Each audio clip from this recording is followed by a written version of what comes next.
That. I'm here just trying to catch everyone. Did you lower yours just a bit? Yeah. John, you have the other 64, right? You have the other 64? Maybe, because I only have one. It's metal? These are magnets, right? Are they? I think so. I don't know if I have another 64. I might. Yeah, One from last time. John, is these magnetic? Is these magnetic? Is these? Is you magnetic? Oh, is these? Is you? I'm not sure. Yo, Steph, is you? Oh, no. Oh. That's how Oh, absolute shit, John, watch it. This is good. So what? double chocolate. Get the white mask. Like, double check what's on it? Imagine Is you? Well, is you? Josh Jackson holding the mic. I can't believe Phil wants him over Buzik, if this is even true. What is the guarantee that this guy will be that damn good? Watch, 2 years from now, we talking like, this nigga's first team All-NBA. How is this possible? And then KG pops up on the screen. Anything's possible. KG, go back to your basics. Word. Go back to area 51, 21, whatever the fuck it is. Mad ghetto. And then KG's like, All-Star? Is you? Is you? Is you an Austin? Trash ass nigga. You hear what Paul Pierce said today about Mark Aldridge? He was like, I would have traded for me. Yeah, dude. He said Mark Aldridge is a waste of his way. Yo, you heard Spurs are going hard for D Rose? And Chris Paul. That's crazy. Why D Rose? Popovich, nigga. What the fuck What are they else? seeing him? Everything the Knicks don't. Everything the Knicks did see in him, but they couldn't do. If he goes to San Antonio, they're gonna work him. Yeah, but they play team defense. You know what I mean? Like the Knicks don't. The Knicks relied on him to stay in front No, of are you guys getting a reflection on the TV? I'm not even facing Mad the son. Yep. Well, can you close the curtain? There's no. There's no way. It's literally a bed sheet. Oh, can you close the curtain? Oh, perfect. There you go. That's yeah. Definitely better. What else? What the fuck is that? I'm not getting that nowhere. Kind of, yeah. I might just have to. What is it? No, it's not that. Can you like lower the You can't back? put that, bro. Huh? Yeah, that's not a bad idea. To block out the. Yeah, because I'm even getting the window refreshing. Yo, we could. You know what? We could just put up the green screen, like. Kind of. Let's give this one a try first before we whip out heavy artillery. Yeah, I'm always about like ramping up complexity in it. Can you just pass this over to Yeah. I think we can go with one.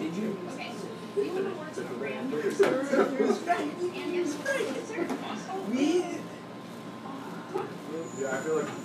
I don't know how my emotions are going to go. So, I'm anticipating this a lot.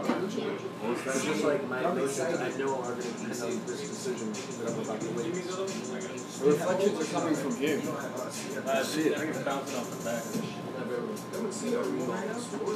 I have the APS turned off. So it's really wide. Oh, yeah. Nah, this, I felt this. What? And then he was like, yo, Tina, I just felt my cheeks, so I clenched. Turn that off. What is it? No, thanks. Put the light. Yo, I know it's fucking sunset in the summertime. There's like beams right there.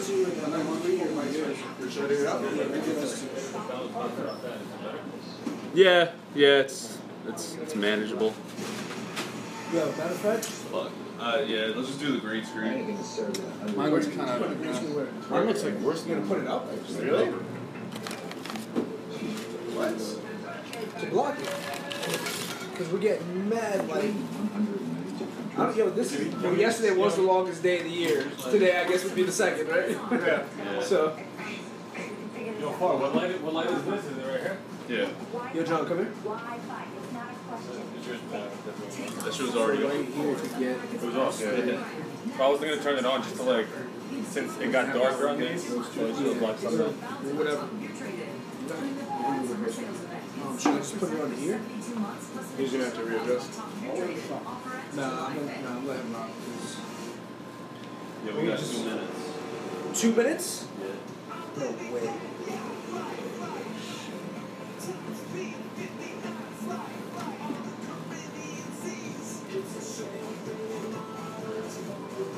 See the clasps there? Yeah. Is it in the line of sight? Yeah, a little. It is? Yep.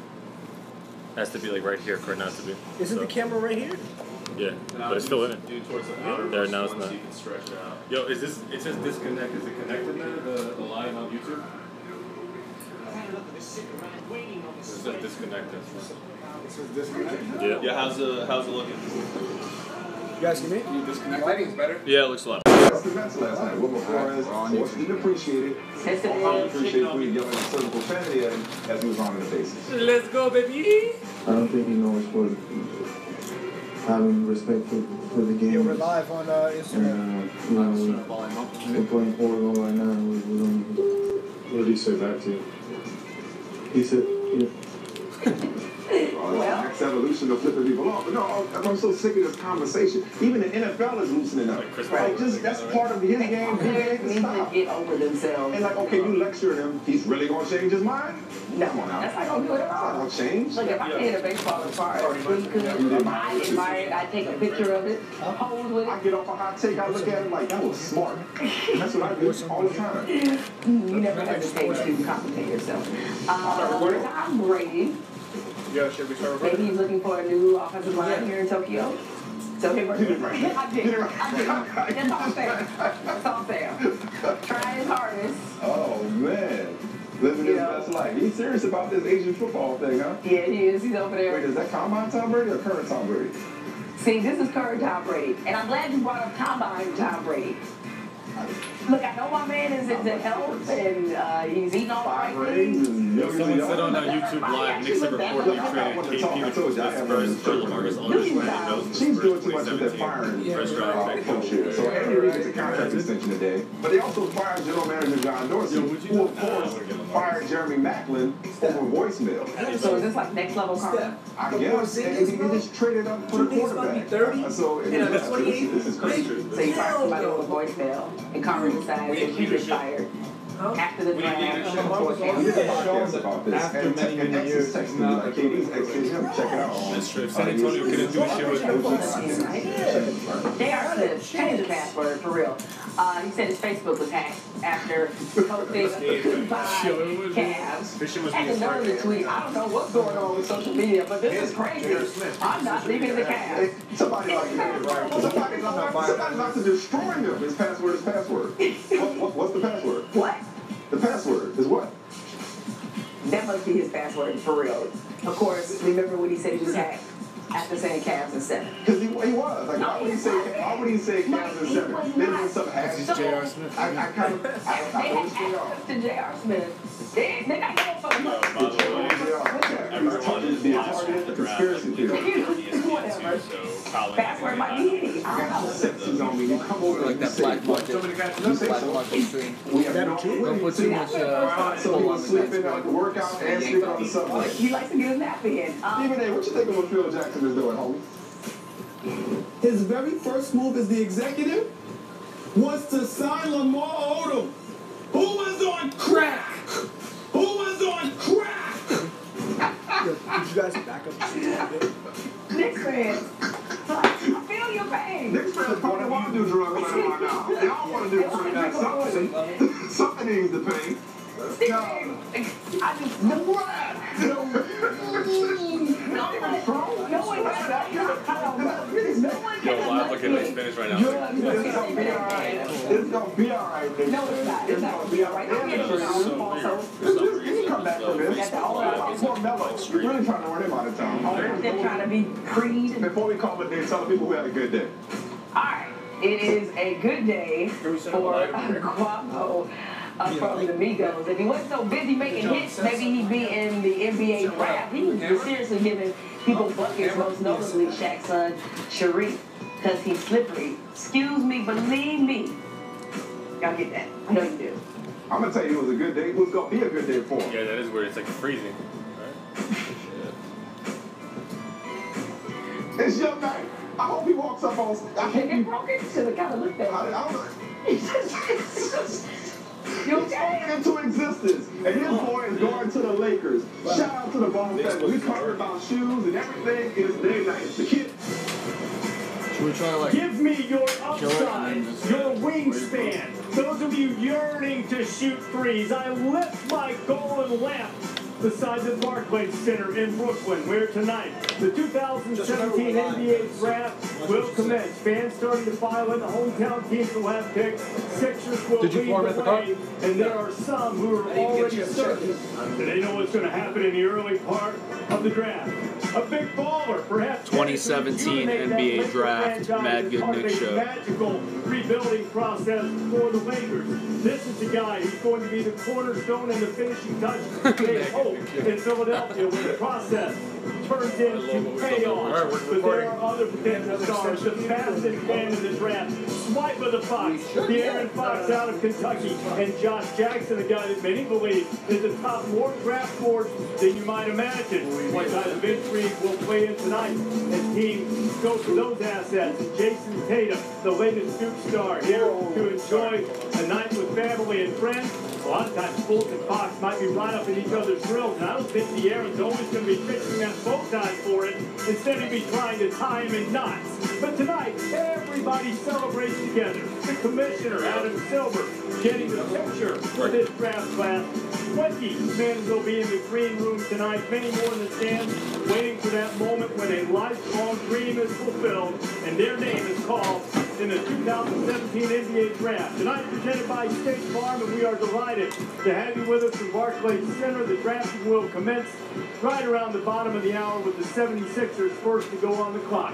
Glad to have you with us tonight. Reese Davis alongside my partners, Jalen Rose, Michael Wilbon, and Jay Billis. Several others will join us shortly. You know, really the theme of this draft, who is brave enough to take a swing at the mighty Warriors?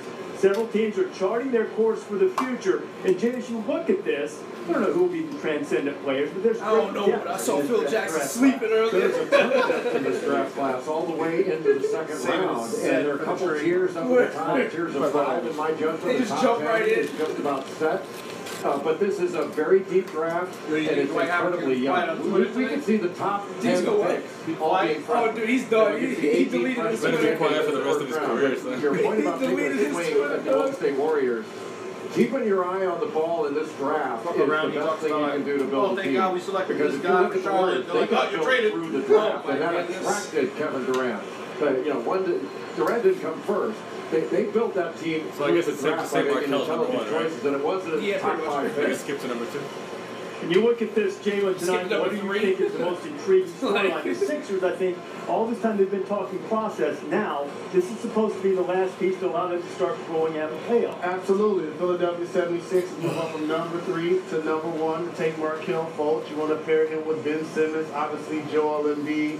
But I'm also paying attention to what's going to happen with the Los Angeles Lakers and the Boston Celtics. Not many teams get a chance to be a number 1 seed, have a top 3 pick, and as many assets as any team we've seen in a really long time. They're going to be a wild card in tonight's draft. Lakers and Celtics. I mean, it still comes back to that. The pillars of the league, the many championships they've won. And the Lakers are much further away from what Jay was talking about, taking an actual swing at the Warriors. They're still going to get pounded for a couple of years no matter what they do. But the first building block you would think would be this pick, which we think will be Lonzo Ball, and then what they do from there in free agency. But Jay's right. You start with the draft and draft picks, and you see the Lakers have acquired an additional number 1 first round picks. Why? Because they need to use those picks as assets to do whatever it is to try to see the Warriors, however adjusted they are in the future. So as the night begins, would you be fair to say that Floyd Mayweather is the Golden State Warriors and the Lakers are I'm going to have to move that close. I'm not sure the Lakers have a puncher's chance. Not just yet. That is very nice. might take just a little while before then. You already heard the guys allude to a couple of storylines leading into this. Why don't we just move this camera? Right at the top, Boston had the opportunity to pick number 1. They never picked number 1 in the common draft era, and they dealt away that pick. Old Dylan Danny took care of business. 7 potential first-rounders over the next 3 drafts. He's got the number 3. Philly, for the second straight year, will have the number 1. Remember, Ben Simmons didn't play 1 second this past year. He was the number 1 overall pick a year ago, and still they improved by 18 games. The Lakers, for the 3rd straight year, will pick second. D'Angelo Russell, though this trade has not been finalized, still officially listed as proposed. Almost certainly on his way to Brooklyn, so he'll be out.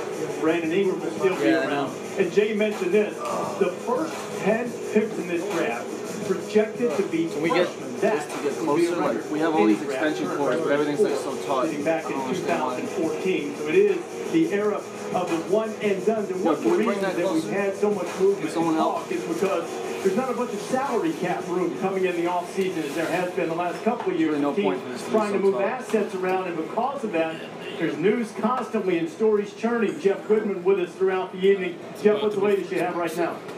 You know, this draft breeze could get very interesting as soon as number 3, and that's when Boston Celtics and Danny Ainge pick. He's got a ton of assets. He's been in talks with the Knicks for Porzingis. They're still far apart from what I'm told. And then at number 4, if Josh Jackson is still available, which he very well could be, the Phoenix Suns are fielding plenty of calls from teams that have Jackson at number 1 on their board. Clippers, Sacramento, other teams could try to get up to get Josh Jackson, Reese. So we're going to see some fireworks potentially early on. Really? All right, Jeff, we'll keep an eye on it. You know, for the first time in the common draft era, we will have consecutive drafts, which exactly the same 4 teams make the first 4 picks. And after that trade between Philadelphia and Boston, they will pick in precisely the same order as they did a year ago. Whether those picks will actually wind up on those teams remain to be seen. However, it does seem as if Philadelphia and Los Angeles are set on making sure that their top 2 picks stay exactly where they are after they're selected, beginning with Markelle Fultz. We have a couple of reports, starting with the Sixers and Mark Schwartz. Reese, it's full speed ahead here in Philadelphia where the Sixers love the 6'4" point guard out of Washington with the 6'10" wingspan. They say Markelle Fultz has the greatest upside in this draft over the next 10 years. As for the unicorn in the room, Sixers say they did reach out to the Knicks about Kristaps Porzingis. That was before the Boston trade. They say they would never consider including a number 1 for the unicorn. Now, let's play some Lonzo ball with Ramona Shelburne and the Lakers. Thanks, Mark. Well, I just spoke to Lakers head coach Luke Walton and said, it's the mood up in that war room. He said, we're excited. I mean, they were one bad bounce away from not having a draft pick in this draft at all. Now they have the number 2 overall pick. I said, you know, we had that last year too, Luke. How is this year different? He goes, well, last year I just got here. I drove down from Oakland to become the new head coach a couple days right before the draft. This year he's actually the veteran. Rob Pelinka, the new GM, and Magic Johnson are running the show for the first time. Now, if the Lakers keep the number 2 overall pick, I'm told that they will select Lonzo Ball from UCLA and make LeVar Ball his father right all along when he said, you've just got to speak it into existence. Reese, back to you. LeVar has been speaking quite a lot. Lonzo is a man of fewer words for sure, but it is going to be in existence that Lonzo Ball will stay in Los Angeles. Those 2 guys go at each other during the Pac-12 season, and perhaps they will be the guys to go head-to-head and lead their squads into contention. What about Markelle Fultz? Mark Schwartz mentioned it, the 6'10" wingspan. Stay in your lane. That's me, wingspan. Markelle Fultz, it's remarkable how much he is like James Harden in the way that he plays. The best pick-and-roll ball handler in this draft. Excellent off pick-and-rolls. He's a 3-level scorer, deep, middle game, can get all the way to the rim. And Lonzo Ball is basically a clone of Jason Kidd, except he's a much better perimeter shooter with NBA range. The shot may not look pretty, but its release point is solid, and it goes in close to 42% from 3. And he's an excellent finisher at the rim, 70% on 2s. He only took 12 mid-range jump shots on the season. Everything's either at the rim or past the 3-point line. Excellent in transition. And well past the 3-point line. A lot of comparisons have been made between Lonzo Ball and Jason Kidd. Lonzo Ball at this point, better shoot, right?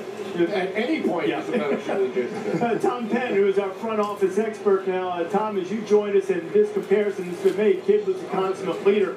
People are attracted to playing with Lonzo Ball as well. How do you stack them up? Well, they stack up like a carbon copy. I'll prove it to you.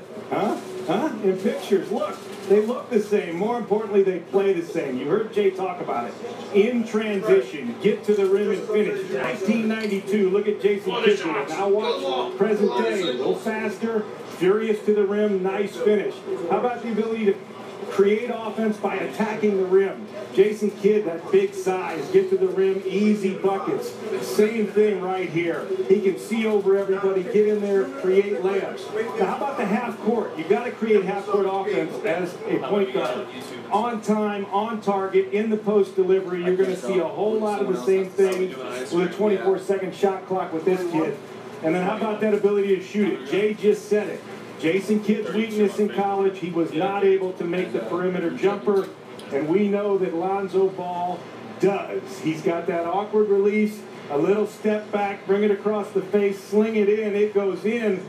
Look at these numbers, 2-point and 3-point field goal percentage. Guys, no one in the last 25 years has had a 70-plus and 40% shooting percentage from the field. Lonzo Ball, we see you, kid. Going to see a lot of him in Los Angeles, and how much you see of LeVar Ball, that's going to be the question. Now, Lonzo's dad has garnered more attention than just about any professional athlete father that you can remember in recent years, for sure. So the question is he a distraction, or will this start to subside as Lonzo makes his way into the NBA? It is a big night for the Ball family, no matter how you slice it. Jeff Goodman with the Ball family now. Here with, we got Lonzo and LeVar over here, and we'll start with you, Lonzo. So the plan was always to play for the Lakers. You're a Southern Cal kid. They got the #2 pick. What are you thinking right now as the Lakers are on the board and maybe you get drafted by your hometown team? Be a dream come true. Truly blessed, glory to God, and if it happens, I'll be tremendously happy. LeVar, you have been pretty vocal over the last 9 months, and what did I told you before? I can't even get the question out. I'm gonna speak it into existence. I already know what you're gonna ask me. No, you don't. You don't. What I'm gonna ask you is, what's it like watching your son as a father right now potentially get taken with a #2 pick by the Lakers? It's the second best thing in the world that's ever happened to me. All right, what's the best? Having all these 3 boys born. I thought you were going to say the big baller brand. No, the big baller brand is there, but family's first, baby. Ain't no big baller brand without the fam. Is he going to the Lakers or not? Have you heard? I told you. Straighten it up, like straight up. From the words of Zeus, Jesus, everybody said he's going to be a Laker. They told me before they told y'all. There you have it, Reese. I guess he's going to be the Lakers. Back to you. Hey, Jeff, look, there's no question. LeVar has been rude and offensive in most cases, or not in most cases, but in some cases, but in most cases, it's just been what you just heard. It reminds me of a WWE event that you might see in Barclays Center from time to time. Look, you've been around this game a long time.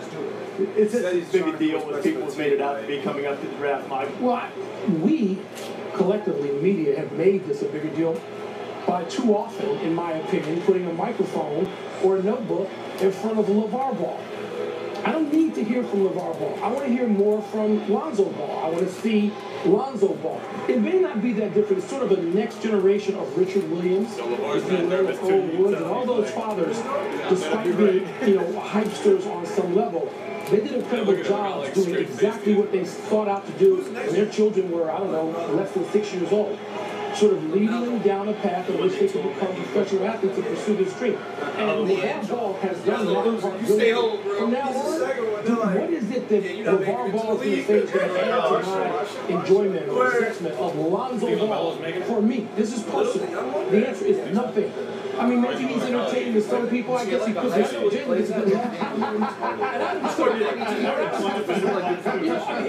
Lonzo Ball, I mean, it looks like he has a gift.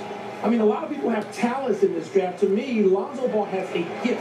I want to see that play out with the Lakers fine, who just seems to belong there. But I don't personally need to hear from LeVar Ball much more, if at all. He already said it. Lakers gonna get that ball, and they gonna get that ball. And guess what's gonna happen tonight? Exactly that. Here's the thing. The reason why there's a microphone and a notepad in front of him, he's actually the entertaining figure of the family. And he's able to parlay that into an autograph deal. And he can pay $59 for an autograph. I'll take it. And how many kids come to a draft and they have their own brain? If it works and he's a great player, great. If not, he's not going to play barefoot. He can always get a shoe deal with one of the major companies. So I like the fact that they're dreaming big and they're going towards entrepreneurship. No better place to do it than in Los Angeles. I like the fact that he's a great player. The kid can play. And once he starts playing, we're not going to talk about his dad anymore. It's going to be all him. I need one more question answered by his dad, though. How is it that you go about building a shoe? I mean, has he hired a cobbler and put him in his garage? I mean, how do you know about doing that? Really simple. Get drafted and play really well. That's all you got to do, Reese. It's the microwave generation. Over the years, you're not good friends. You always Jalen. Keep getting him checked. Kind of tell him. Lonzo Ball is going to go second to the Lakers, almost certainly. You always hesitate to say something 100% on draft night. Where will De'Aaron Fox, Kentucky Flash, go when the point guard is drafted in a point guard heavy draft? And this is perhaps the most polished scorer in this NBA draft. Jason Tatum out of Duke. Will he go with the third pick to the Celtics? Or could it be Josh Jackson of Kansas, a dynamo full of energy? And back. That first time, Jeff, we got 15 minutes on that. She feel like it's real fit. You guys want anything? Actually, pull through, blueberry shot. Pull through, blueberry shot. What? I'll text you. I don't think John's getting laid. Not being has, but he's been getting laid consistently with the same pussy. Nah, maybe. I don't think John's been getting laid. We believe a beer with refreshing taste can still have lots of flavor. So guys, I was Taste Guinness Blonde, American Lager, and we'll believe it too. Here's to a more refreshing summer. Yo, try to get some drink? Can you feel something without touching it? I'm saying there's no shot because See something with your eyes closed. When everything's designed around you. God damn it, guys, we're going live! I'm just going to tell you this. Yo, we're going to have a live. Yeah, on the air. Live, yeah, Must have flipped. Yo, we need to get that red LED. Can we get the AC? My experience, there are only two things currently to go. The California Universal policy, a policy that keeps your family protected, and my famous crème soufflé, which literally never stops growing. Be good at life.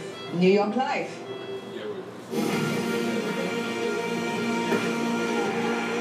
Most things probably getting text messages as we speak. Like, TCU, tonight on ESPN2. NBA Draft 2017 is presented by State Farm. Here to help life go right. Why can't I get it on my phone? Back here at Brooklyn, Barclays Center. Bills, how about your top five? Well, it starts out with Markel Fultz and Lonzo Ball, but next is Josh Jackson from Kansas, the wing, excellent athlete, fantastic defender, really good passer, just doesn't shoot him there. De'Aaron Fox, the ultra-quick and fast point guard from Kentucky, and then Jason Tatum, one of the most offensively gifted players in this draft. Both he and Josh Jackson, that's a tough call at number 3 if you decide to go that way, because he's better offensively. Jackson, better athlete, better defender.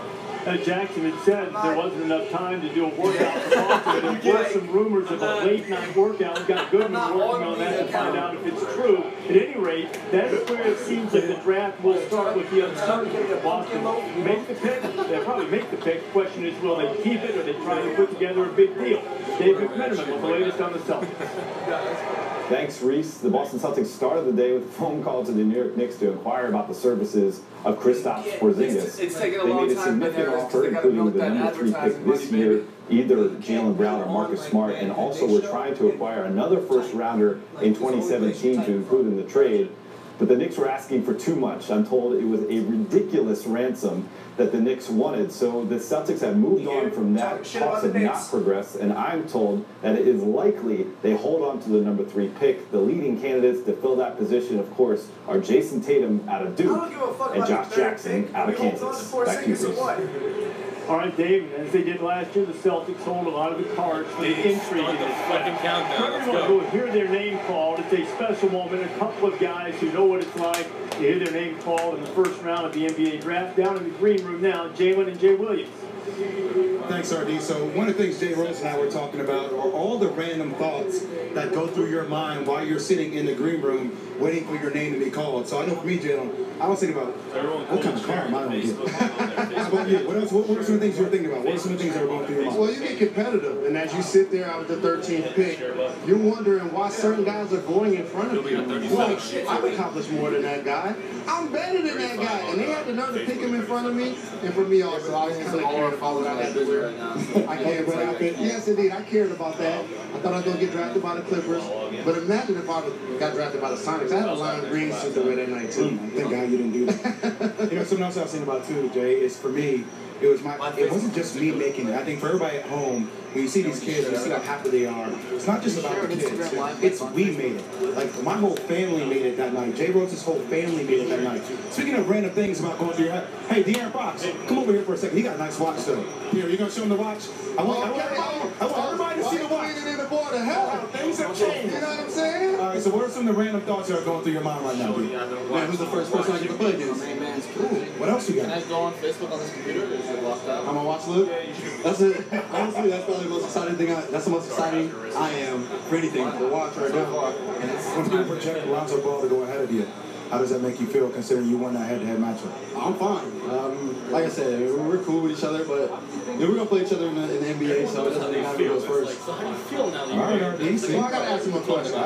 Who are the people that you feel like are gonna be the most proud of you when you walk across that stage and shake out Silver's hand? Definitely my parents. You know, it's a lot of people that have gone, that put the time into it, you know, the effort into helping me to get here, but you know, it's no one's sacrifice is as great as their sacrifice for me to get here. Well, you earned it. Congratulations. Best of luck. Thank you. All about the family, RD. Can't wait to see that Lonzo Ball, De'Aaron Fox matchup coming your way soon. You're right about that, Jay. Well, you know what? De'Aaron's parents raised such a fine young man. The story of him befriending a high school classmate who had cerebral palsy, was a big Kentucky fan during his recruitment, really speaks to De'Aaron's character. Now, Fox is going to hear his name called very early in this draft. Perhaps you wonder what goes on behind that big draft board. A little while ago, Allison Williams caught up with NBA Commissioner Adam Silver. So let's head behind the scenes now and find out exactly what happens in the moments leading up to the selection. Commissioner Silver, thanks so much for making some time with us. What goes on before you take the stage to announce a team's pick?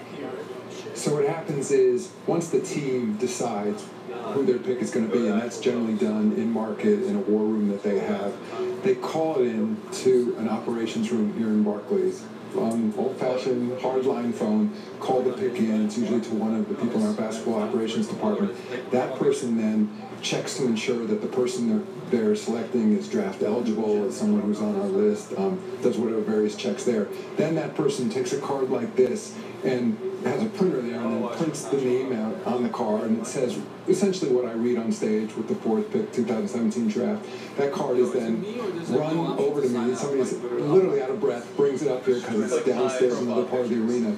I then take the card and we check here with my colleagues on this draft choice board here, just to make sure everything's in order. So they've been filling in the names as we go. So to confirm it's 5th pick, the 5th pick is the next pick here. And then, you know, if there is a case of issue of pronunciation where, you know, it may be a name that isn't clear, obvious to me, somebody will go over it with me once or twice fairly quickly, because then their network is waiting for me to get out there, and then I take it and I walk right that way, turn the corner, and voila, there's the stage. How much time do you have to look over the card before you take the stage? Is it ever a bit rushed, or does it just vary on how soon the pick comes in?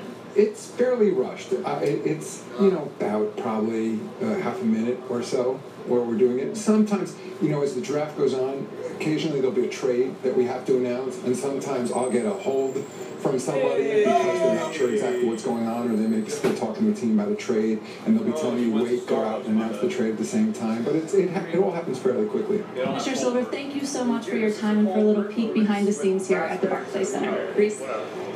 Allison, if the commission needs extra time to go over pronunciation, I got plenty of dudes that can fill airtime up here sitting beside me. Hey, who would that be? Oh, not you, Billy. The next drama continues. Well, Kristaps will be up by the end of the night.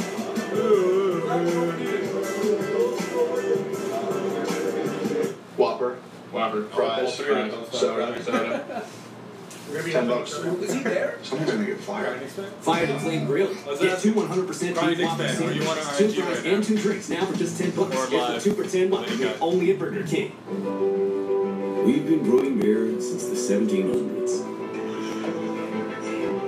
So it's with over 250 years of wisdom, we remind you to enjoy responsibly.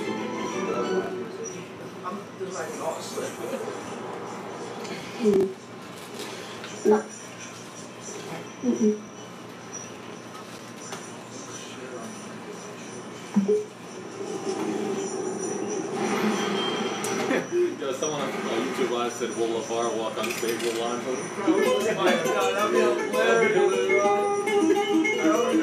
He starts giving a speech and shit.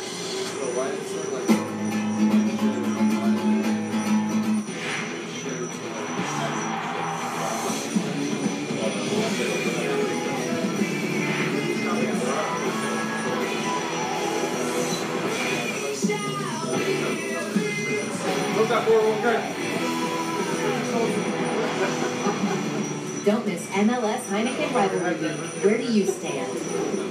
Sunday on ESPN2. It's Portland Timbers versus Seattle Sounders FC.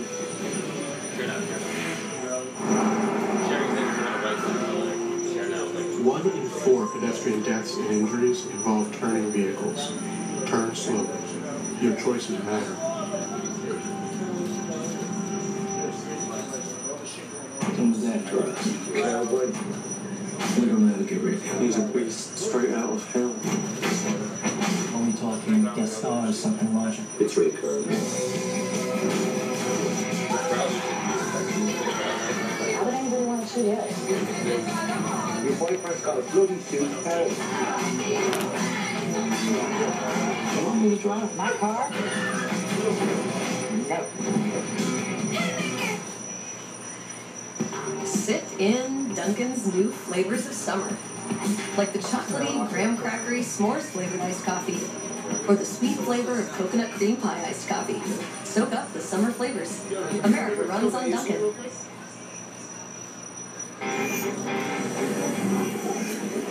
With the 4th pick in the 2015 NBA draft, Yo, it's the feedback. New York Turn your Knicks volume select off. Kristaps Porzingis from Liepaja, Latvia. Oh, that's anyone complain? I asked Facebook, like, yo, is everyone cool with the volume? Everyone's like, Oh, how things change in 2 years from boo, boo. Now it's the same kid as his dad, wearing Porzingis jerseys, and no doubt scarfing up newspapers like these right here with all of these headlines about Phil Jackson saying that he's willing to trade Kristaps Porzingis. Look at this. Sort of makes a triangle, doesn't it? That is very nice, sir. That's just rubbing salt in the wound, isn't it? You're the only person running a triangle these days.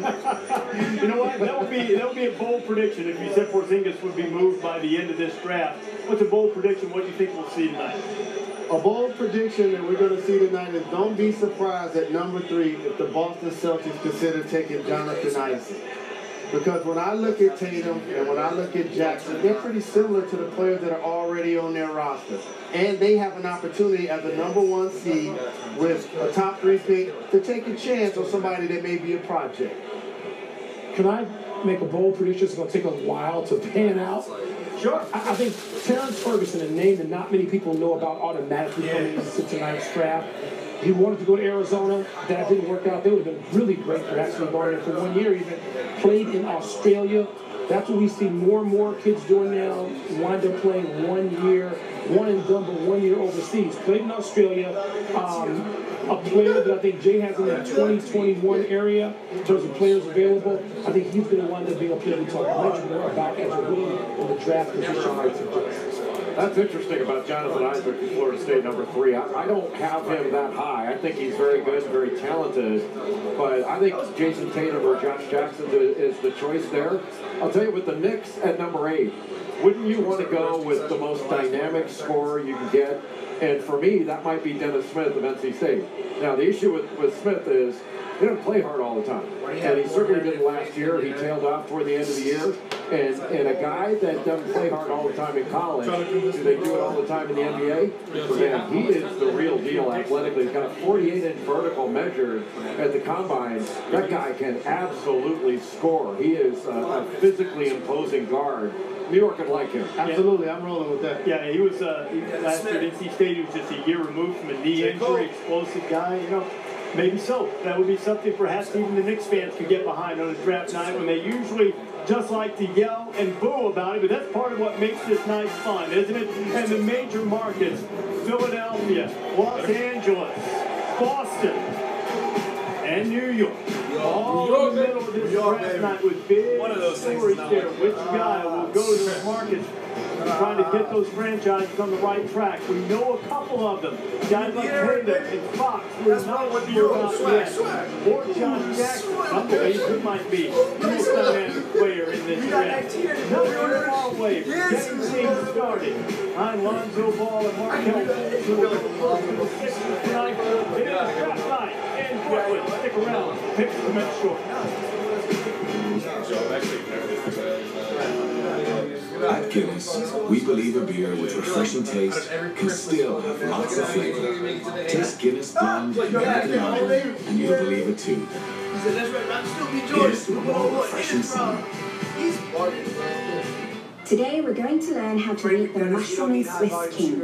Up, pinkies out, elbows off the table. No, you don't have to look like you're flying. The new mushroom and Swiss cake with a half-pound of beef, sauteed mushroom with crispy bacon, as big as it is fancy, only at Burger King. Know what makes retirement less scary? Getting a check every month. When they can do it from your life, you pay some money up front and then get checks for the rest of your life. 1, 2, 3, 4, 5 checks. Be good at life, New York life. We've been brewing beer since the 1700s.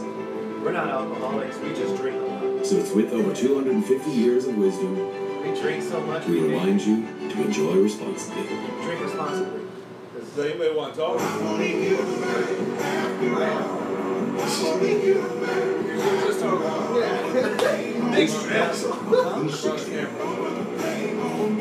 I represent my family, I represent my town, and I represent my country. The dream was always to play in the NBA, but I never thought I would actually get there. Start your Sunday with a story. E60, Sunday at 9 on ESPN. Yo, what's good, guys? You sure? It just starts racing. Alright, I'll wait for some questions. Take the time, don't worry. We'll be here. We're at the motel. Anything I don't drive for? Maybe about my tax returns. I'm just going to assume you're on premise. Don't talk about this to anyone ever. Detroit, August 4th. We got real things like this. What were people saying about you at 18, Why is still alive? That's a good question. We're live, so I don't want to go into any death threats or anything. Just fans to watch it. Our hit is still at home. Is Bolt's a guy that teams feel like they can build around? This is our draft board. What's said tonight? One Draft board. Changes Draft board. forever. This has always been your big, simple dream. To play the board. Alright, so this says Nelokina, Monk, Smith, unfortunately fucking marketing, and then some scrub that no one has heard of what fits. To inspire a community Which is or essentially just energize as good as marketing. to So, feel a over here we have Phil's list, which is Canard, Market, Garbage Can, and my personal favorite. If you guys watch my next episode, slot, so we can't call. She's always won. Yeah, coming in at fourth. I like Game Connor. His shorts move. He has something to say when he shots. Never mind. So,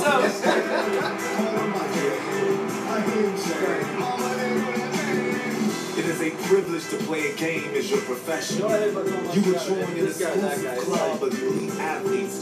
Your name announced before millions. they're asking us. We are playing the goal of GM. Lights, cameras, hugs, hats, and handshakes. Just a few weeks of training in life. We don't have to play defense at all. I like zero to play my defense. None of our guards will play defense. Welcome, NBA Draft 2017, presented by State Farm.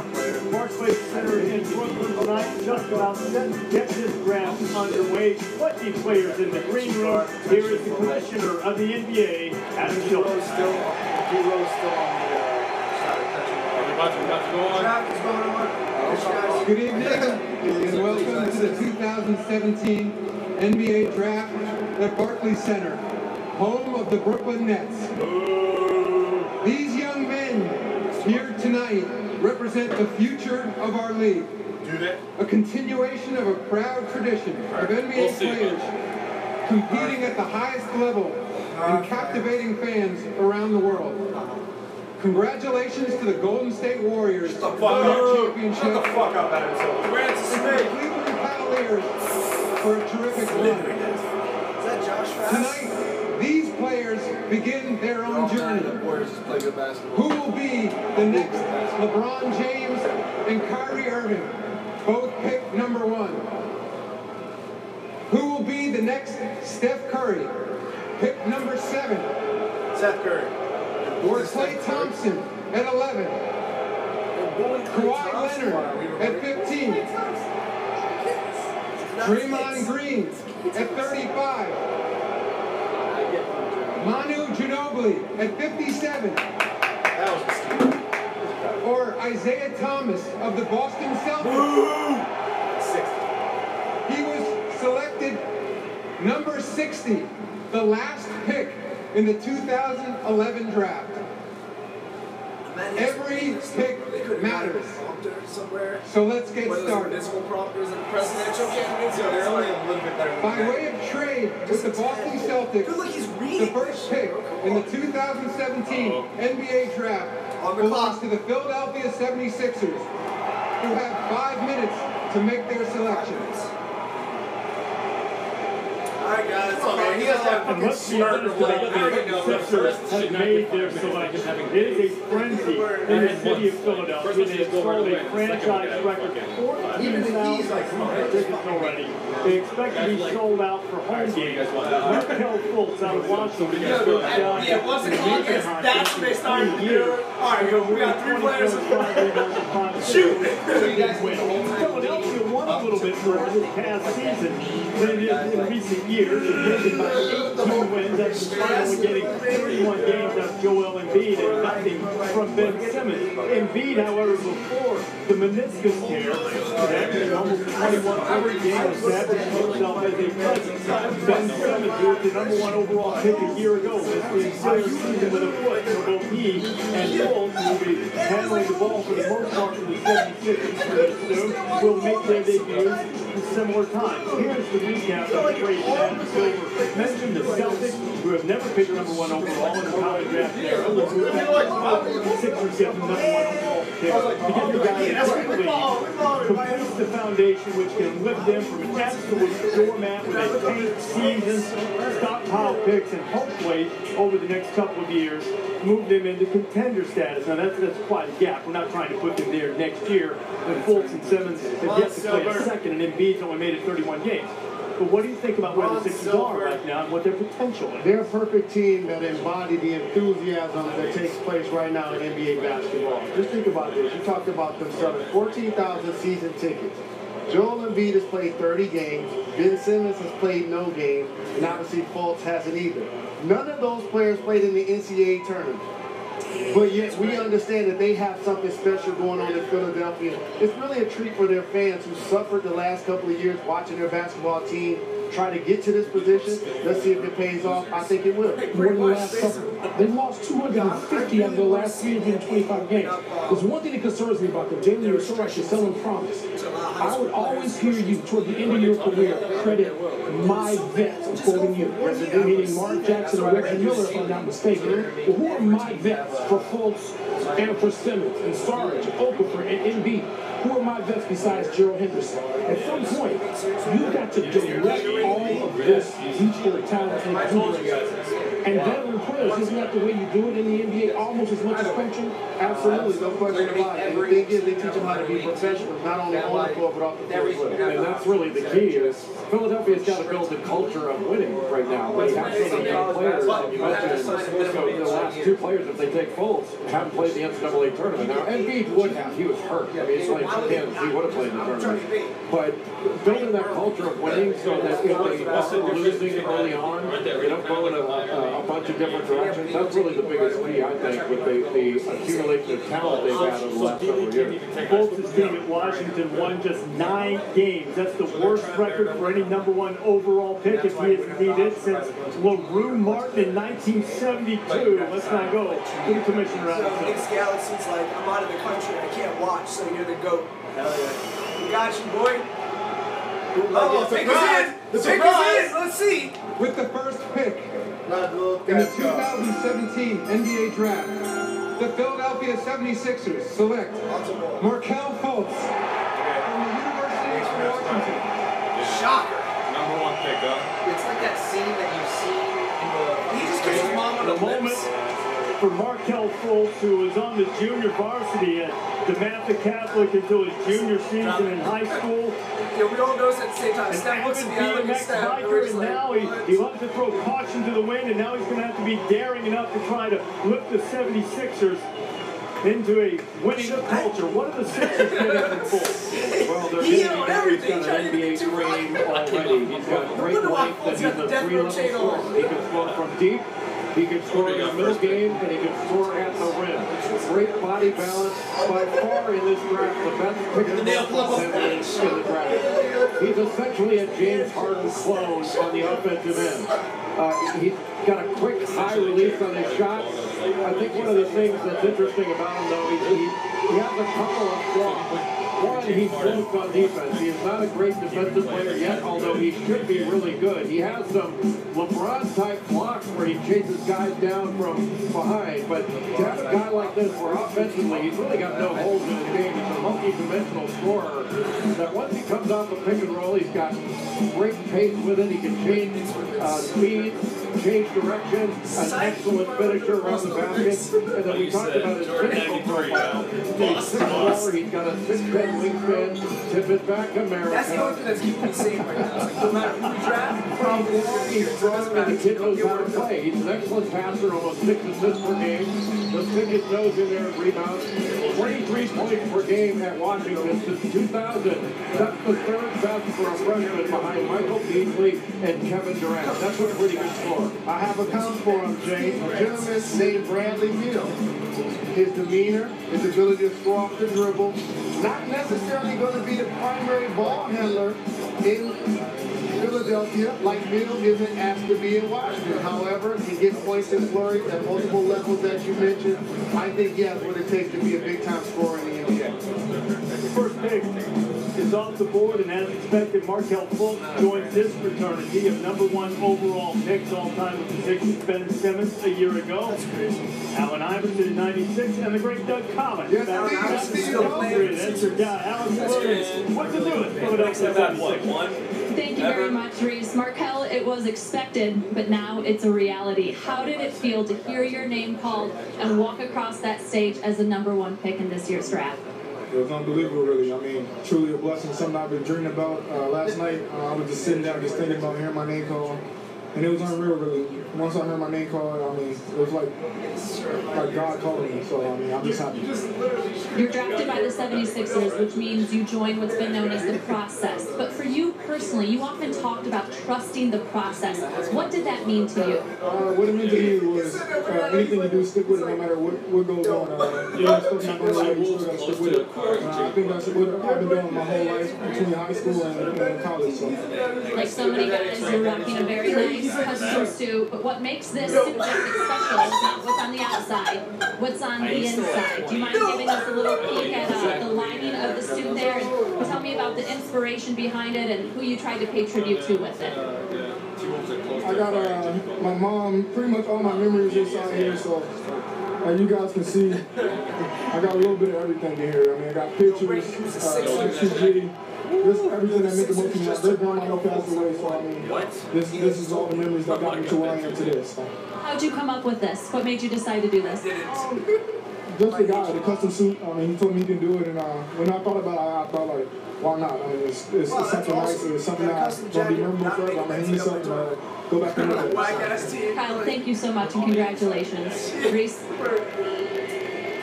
right, Allison, Markel gets that jacket back on. Just for his mom, Ebony, and the big heart there is full. The Sixers say they're changing their slogan from the process to welcome to the moment. Fultz is enjoying that moment as the #1 overall pick, and now the Los Angeles Lakers are on the clock. Something that the Ball family believes that they have been able to until it comes into existence. The story, Kobe Bryant retired after 20 seasons with the Lakers, carrying them to championship and being the face of that franchise. This season under head coach Walton, they missed the playoffs for the 4th straight year, and then the front office shakeup. Jalen Rose teammate Rob Pelinka's in there with Magic Johnson, who's running the show. And for the 3rd straight year, the Lakers will make the second pick in the draft overall. The first time they did that, 2015, D'Angelo Russell expected to be on his way to the Brooklyn Nets as part of this trade. Michael, we talked a lot about the Lakers' direction now under Magic. Lonzo Ball was a big part of that. Alonzo is a huge part of it. And for me, I can't help but think about Magic appreciating the gift that Lonzo clearly has.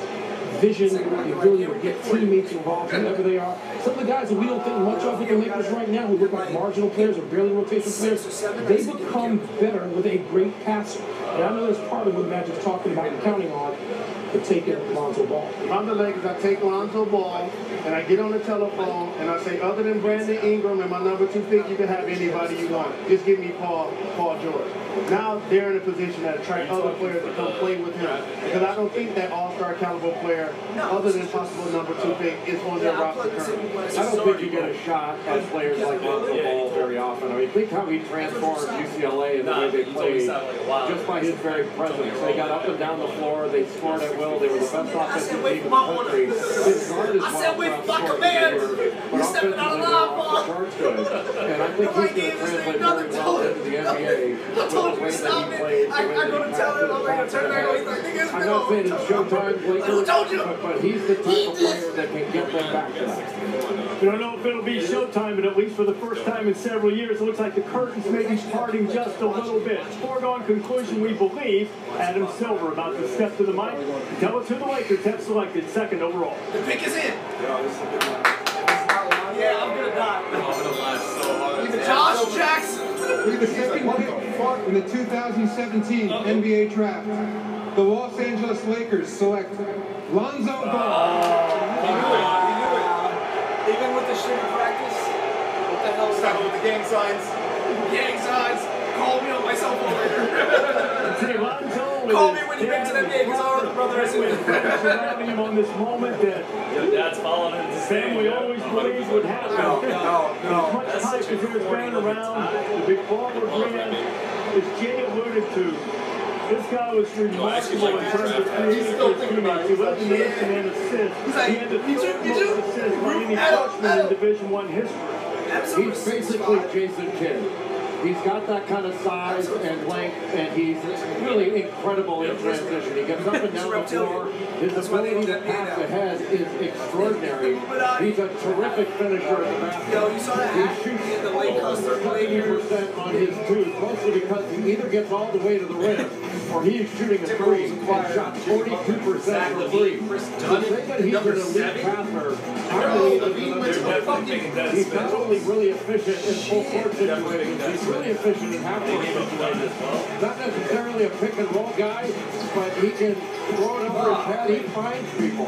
So we have to make a trade in transition because he can attack the rim and get there quickly and finish with either hand. Rise up and dunk it. You can throw him in the line. Now his shot is not great. No, guys, Jimmy Butler just went to the Minnesota Timberwolves, Zach LaVine, Chris Dunn, and the number 7 pick. So far, saying with the 7 pick that probably going to take Dennis Smith. A lot of guys we say are really good shooters. He can shoot. Magic Johnson and Jason Kidd. I really love Lonzo Ball. He's actually, to me, is a faster, more athletic Ricky Rubio. Ricky Rubio, he's all right, but he's not real. He's not the guy that averaged 8 assists and 2 steals. The only other gentleman in history are John Stockton and Ricky Rubio makes players around him better. I know last year that his team took a point guard in the first round, in the lottery, but guess what Ricky Rubio did? He took his spot back. He basically had to half of the season. Maybe Isaac? Lonzo's the God damn it, Knicks! Get a second fucking lottery pick! God damn it! Bill, wake up! Hurry up! They're making moves! Bill! Breaking. The Knicks trade Kristaps Porzingis for the 7th overall pick to the Bulls. Thank you very much, Reese. Lonzo, the Lakers are your hometown team, the team your family wanted to draft you. How does it feel to actually be an LA Laker? I love your magic. It's a dream come true. Glory to God. And thanks for everybody helping me get here. Your vision is such a strong part of your game, and you're drafted by a guy that knows a thing or two about Magic Johnson. What does it mean to you to have him as a mentor and someone to learn from? It's crazy. I can't ask for anything more. And to be able to learn from him every day is truly a blessing. Now, I noticed that you are not wearing the shoes that you walked the red carpet with earlier. Pretty convenient. You had to put on not just the hat, but you also had the shoes waiting for you back there as well. I did. Kind of had that pre-plan, and I'm glad everything worked out. And I will note you didn't have them in any other color, right? No, this was it. I know your family's with you here tonight, your dad and your brothers, but your mom, Tina, is at home watching. She suffered a stroke in February. What does it mean to you to be able to play at home because of your mother and being able to be close to her? Yeah, it helps a lot. I'm glad to be home, so she can come to most of the games. And she's getting better every day, so that's great. And I know she's happy at home watching right now. Lonzo, thank you so much. Appreciate the time. Jeff, let's go over to the man now that spoke it into existence. Jeff. All right, we got LeVar here. LeVar, you already got the Lakers hat. Going next. He's going third to the Celtics. When did you get this hat made? If he lasts to 7, I'll be surprised. Never know. Maybe right. What's it like now that this has come to fruition for you? You've been talking about it for 9 months. 9 months? You're talking about 19, 20 years. All right, 19, 20 years. The microphone on me when I was talking about it. What's it like right now that he is an LA Laker? It's a wonderful feeling. But I already knew what was coming to him. All right, guys. Loser has to interview the ball. You're going to get the Lakers too. I got to interview this fool. The big ball away. Yo, look how he makes everything about him. How good is Lonzo Ball going to be for the LA Lakers? Somebody call up John Rule. Let's get John Rule's opinion on this. Call up John Rule, see what John Rule think. Come see me when he does. I'll have another hat on to say I told you so. Thanks a lot, LeVar. Congrats. Thanks a lot, LeVar. You're a piece of shit. He should have been like a bust hat. Alrighty then. How's your son, D'Angelo? I told you, it's Jerry King Wilder, it's Ric Flair. Bye-bye. All right, Boston, here we go. Trade us that pick. Bundini Brown. That's who Muhammad Ali's hype man was. Mike Tyson. You know that Zoe was really mellow, excited to be drafted. Which was smart. I'm over here like... He's smoking into existence, and I can't front again. Lakers gonna get that ball, and they got that ball. Let's jump in here. Wednesday, Goodman's got some trade news. Has nothing to do with speaking anything into existence. Jeff Goodman, now, what do you got on Jimmy Butler?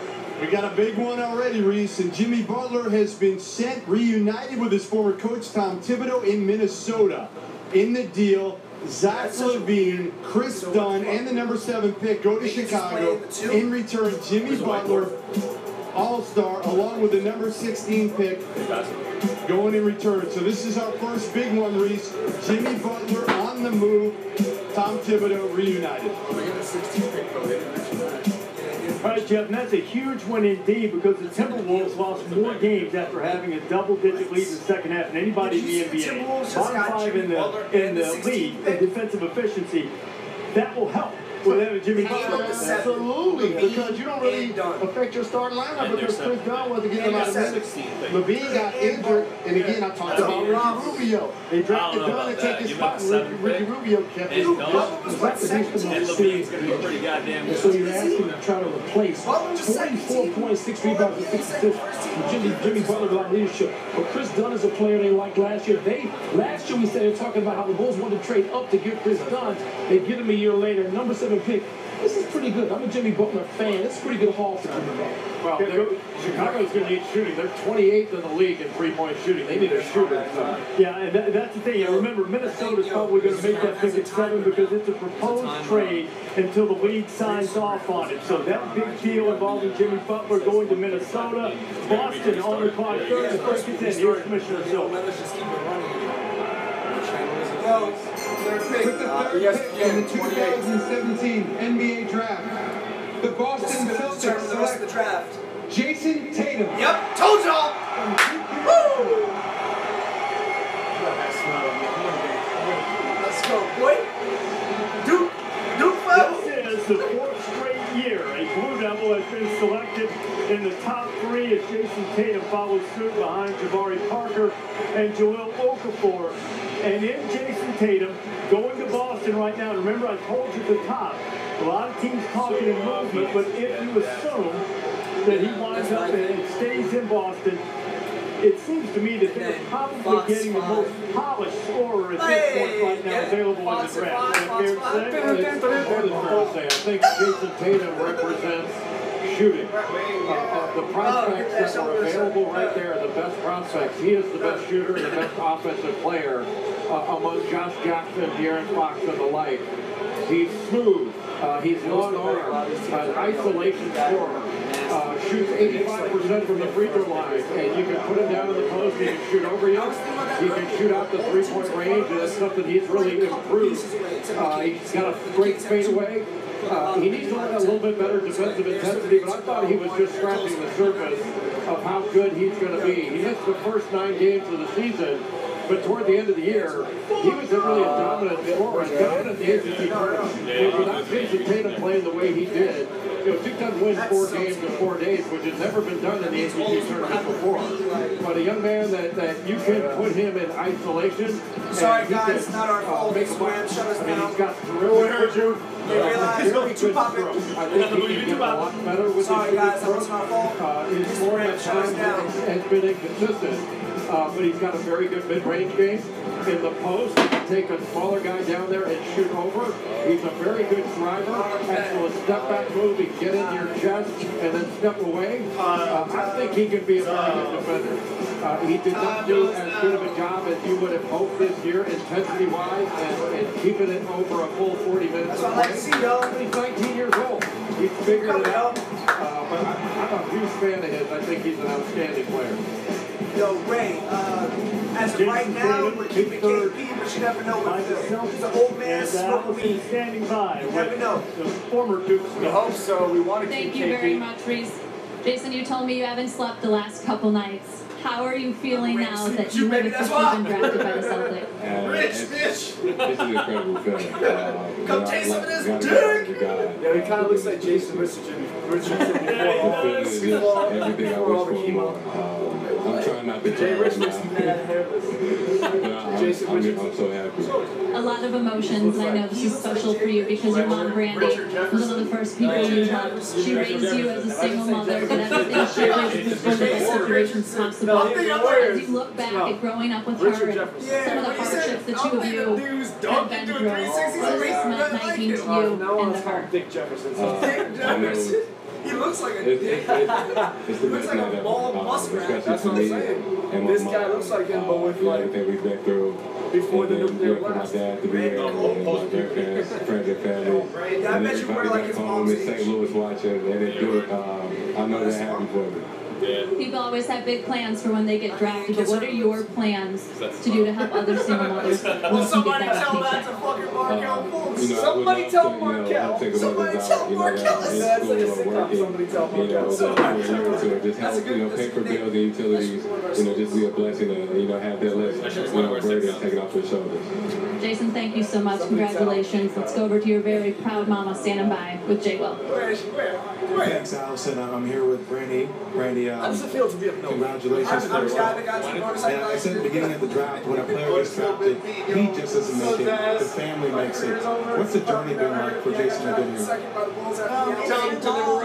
been working towards his days since he was about 3 years old, so it's just a joy to sit here and be able to hear his name called and see his dream come true. Jason said before that he's going to really do some things to help out single moms, also because of your story. How big would that be in order to start something massive? You don't know me. She's at least 36 because she got out of 18. 16 maybe, so she's at least 34. And everything, so it's in our heart, and so we're going to make sure we bring that to fruition in St. Louis. Last question. What kind of player, what kind of person are you getting with this one? You could have been a millionaire. I could have answered kids. We got to make these investments. Sorry, guys, can't be waiting for. Shoot out a draft prospect. All right, J. Will. Randy used to take Jason to his graduate degree from Jason Hall when he was just a little boy.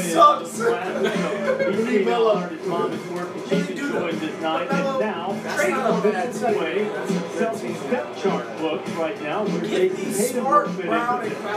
The Celtics needed a wing creator that could get offense for themselves. They only had one solid point scorer, and that was Give me your coach too while you're at it. me a lot. Give me a Brown You know, just give me the whole everything. Over 21 Just points keep in the this name league. and the colors. Can he and Jaylen Brown be out there We'll take together? everything else. Jaylen, I mean, that's what you take a guy that's high last year's draft. You think about they're dealing with Cleveland now. Everything is directed toward the Cavaliers. You see those guys playing. I think this is why you take Tatum as opposed to Josh Jackson, because he and Jaylen Brown are a lot more similar. Number 4, here it is. Who do you guys think it is? Especially in isolation situations. Your IG, who do you think is going number 4? That's the only thing Josh Jackson doesn't give you is shooting. Josh Jackson gives you everything else, at least as good and at least as well as Jason Tatum does. He just doesn't shoot it like Tatum does. I think it was Tom Penn who said the Celtics have a whole lot of good. The question is, can they get to great? Will Jason Tatum stick around there? Will he be the one to help them do that? That never stopped. Suns are looking for a little good. You're right with the Here it is. De'Aaron Fox. With the fourth pick in the 2017 NBA Draft, the Phoenix Suns select Josh Jackson. Yes, I'm on par with my draft. Yes, we are going to select Josh Jackson, a high-energy player, finished this one season with Jayhawks, 13 double-doubles and most of the season. So far, it's correct for Jeff history, most of Big 12 freshman of the year. First team all-conference for the state. As mentioned, the one thing about Josh Jackson is how well will he score, how will his shooting come along. Terrific athlete, motivated competitor all the time, plays hard all the time. He's a stud. He's a freak athlete that happens to be very skilled. I think he's the best wing defender in this draft. He can guard 1 through 4. He's a very good wing passer, good vision. He can drive it left, he can drive it right. Excellent in transition. You can throw lobs to him. He can play it off the rim. An excellent finisher at the rim. Josh Jackson's got everything except, as you mentioned, he is not an accomplished shooter. Like, that stroke has got to improve. But with his length and his freak athleticism, I mean, he gets to the rim and finishes like perfect finisher there. And he does it with either hand. And he does it in a smooth fashion. He does compete. He plays hard all the time. He doesn't take plays off. He goes to the glass, too. and he'll stick his nose in there and rebound. But his ability to defend, I think, really sets him apart. His versatility, while at the same time being productive. Like, he scored over 500 points in Kansas as a freshman. He had over 50 steals. He had over 30 blocks. You don't see that all the time in freshman players. And the Suns needed a 3-and-D wing. They were 28th in defensive efficiency last year. Reminds me a lot of a former Finals MVP. They had 20 points versus the Cavs in a closeout game. Andre Iguodala, probably not considered a knockdown three-point shooter. Not necessarily the best free-throw shooter, but a guy that makes an impact when he's on the basketball court.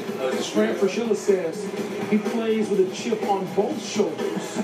That's the word about him. Talking to coaches along with 18 and under, all along the way. There's a nastiness, there's a sense of confrontation. He's the alpha male in this draft. And with Devin Booker, you talk about dynamic wings. This is the best news probably the Suns have had since Steve Nash was there. It's been a while. True story. I'm sure he has chips on both shoulders when he plays. Probably a really good move with Alton Williams. Thank you guys very much. Josh, let me ask you, you worked out for the Suns. You chose not to work out for the Celtics because of scheduling conflicts. Do you think that impacted where you were drafted? Maybe a little bit, but I'm here today. I'm happy. I'm glad to be a Phoenix Sun now. What do you think you can most contribute to the Suns? I think I can bring a lot of defensive versatility, offensive versatility. I've been working for defensive end, and I can also play one through four offensive end. Josh, thank you so much.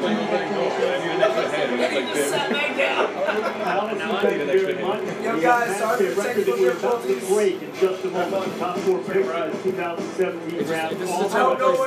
Just as they were back in 2014, Wiggins, Parker, Embiid, and Aaron Gordon. We're about to make it 5 straight, and Sacramento makes its pick. That's what I got. Would be shocked if that's not the man. Sacramento is in need of a point guard, and why not have the fastest man in the draft? Will it be De'Aaron Fox versus a couple lottery picks for the Kings coming up? Will it be Fox, the latest one? This draft is starting with Markelle Fultz going to Philadelphia. The Kings being started as number 1 overall pick. So the only way I can see that if Isaac and Frank are both left on the board. Between Isaac and Frank? Yeah. Frank. I need a point guard. I don't know what Isaac I think Frank is a Nick.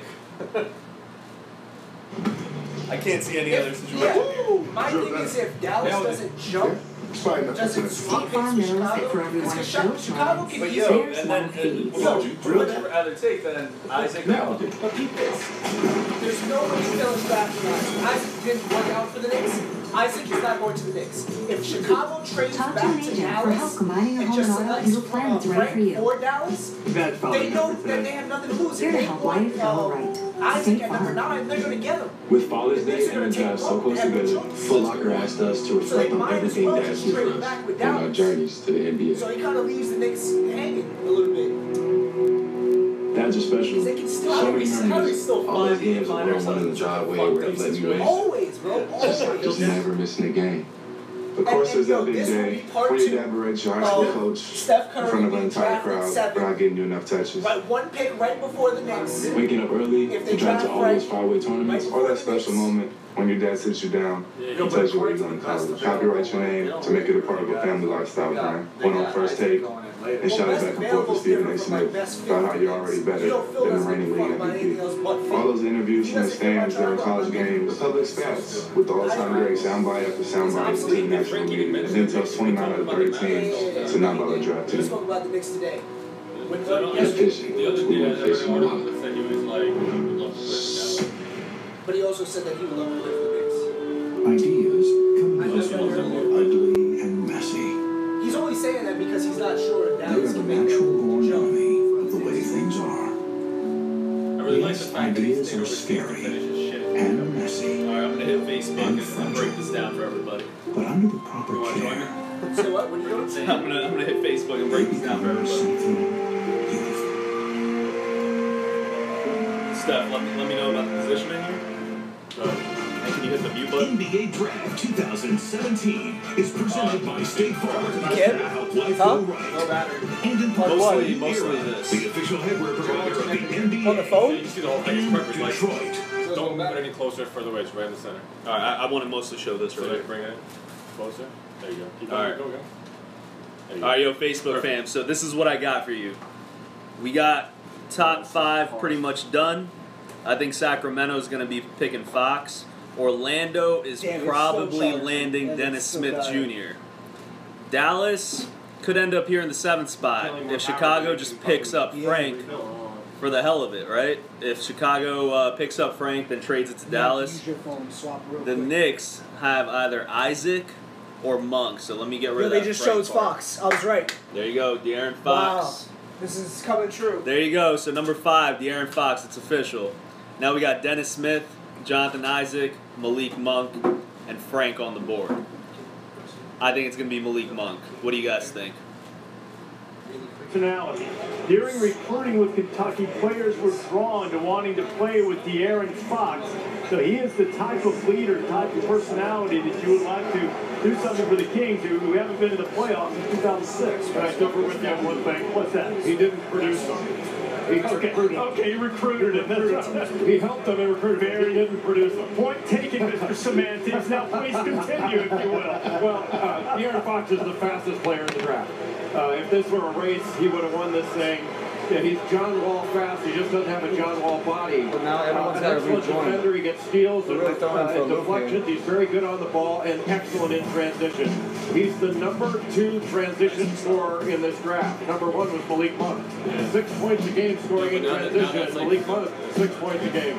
Just elite speed in the open floor and excellent quickness, and also a very good finisher. Led the Southeastern Conference in both assists and assists per game, even had a triple-double against Arizona State in the Bahamas. He's a very good passer. You know, he's right-handed naturally, but he plays. That's why you are the excellent passer. Finds people, finds people in transition, and he's unafraid. The one thing he's got to improve upon, he's got not only defensive possession, he's an excellent defender right now. He doesn't have that freak length that a lot of players have in this draft, and he's not exceptionally tall, but he can really play. But he needs to improve his shooting. He shot 24% from three-point range, although he shot it better. No, we can't use his shit. I agree with you, Jay. Us lefties, we can be unorthodox. I'm pretty sure you like your little shot towner right there. Michael Wilbon. The former commander-in-chief had to give a shout to the lefties. Again, he has John Wall speed, as you mentioned, but you said he's right naturally as a lefty, like Michael Conley. With the Memphis Grizzlies, who had a big-time season this year, I anticipate he's going to continue to get better. I love De'Aaron Fox as a basketball player. And we've never seen this before. 5 freshmen selected to start an NBA draft. De'Aaron Fox being the latest. We will likely continue that trend with the Orlando Magic on the clock. Right now, De'Aaron Fox is with Allen. Thank you very much, De'Aaron. You are the 5th straight freshman drafted tonight, and I know some of these guys you've known since 3rd grade. What has it been like to share this experience with all of them? It's been extremely gratifying. You know, I've known Jason since you said the 4th grade, and man, I'm speechless right now. You know, we're living out our dreams together. What are the emotions you're feeling on this night? I know it's got to be one of the biggest nights of your life. I can't even describe it. Like I said, I mean, I'm extremely happy. You know, I'm finally where I wanted to be. But you know, like they said all week, you know, the work's just beginning. How do you think your speed will translate to the next level? Well, you know, a lot of the comparisons to John Wall, and you saw how he was competing and how he was playing in the playoffs. So, if I'm able to use my speed the way he was, I mean, speed kills, and you can't really teach it. De'Aaron, you're my vote for best dress. Real quick, though, show off the inside lining of your jacket, which folks haven't gotten to see yet. So it's breast cancer signs, and my mom's actually a 21-year breast cancer survivor, so that's just something for her. I love it. De'Aaron, thank you so much. Congratulations to you and your family. That's right. So, it's actually, JCP actually partnered with me, with Malik and I, to design these shoes, and I feel like I want best dress and best shoes. So, if you get the shoes in the picture, make sure you get the shoes. He is a pro. He's already, you know, getting props to his sponsors, and it's like he's done this before. You got my vote. Save your vote, guys. Do you love the shoes? Not bad. He should have been a Nick. magnetic guy. We spent some time with him at the NBA Draft Combine back in Chicago a month or so ago, and you see the moment he's sharing with John Calipari, who is Billis so artfully pointed out, did not produce De'Aaron Fox. He merely recruited him. None of them produce a lottery pick. Right, you know what I mean. What NBA coach produces the most All-Stars? The one who has the Warriors, Steve Kerr. The one who Orlando's on the clock right now, by the way, and they've finished last 5 straight years. Mike, we've talked a lot about this. We've set the record now with 5 straight freshmen. Going to be a lot more freshmen, so possibly a record number in the first round. What does it signal for you? First of all, it's going to be signaling the end of this process. I mean, we talked about this last night in our pre-draft show. The league is going to do something different here. Adam Silver has come out and said this isn't working, meaning one and done, for either college basketball or the NBA. We're talking about performance now, nothing else. Not salaries, not getting the free agency more quickly, none of the business aspects, just performance. And so, look, the best players now, they're advised, they know they're the best players. They're playing against the same group of people. We just heard him say since 3rd grade, they know who the best players are. The question is, for the business of both college basketball and pro basketball, what's going to happen going forward, whether we agree or not? It seems like it's going to be 2 years. So I don't know how much longer we're going to be talking about freshmen dominating the NBA draft. Well, they won't dominate. They might not dominate the NBA draft, but they'll probably wind up more of them going to the D League salaries go up, 2-way contracts, all that stuff. You're still going to see young players leaving college if college doesn't address the compensation issue. By the way, Jay, what about Europe and Australia? We got that a couple times now. Do you see that as a viable alternative as going to the D League or the G League now? Not for the masses, because I don't think many 18, 19-year-old kids want to live overseas just for a year. And then overseas teams don't want the guy for a year. They want to benefit from for longer, unless it's just for publicity. Have you had a couple of years what might impact their desire? Terrence Ferguson's one who's been an advocate for that. On the clock right now, Orlando making the pick. They've got 4 picks in the top 35 selections of this draft. The Magic trying to rebuild things, get out of the cellar where they finished 5 straight years. Here's Adam Silver. With the 6th pick in the 2017 NBA Draft, the Orlando Magic select Jonathan Isaac.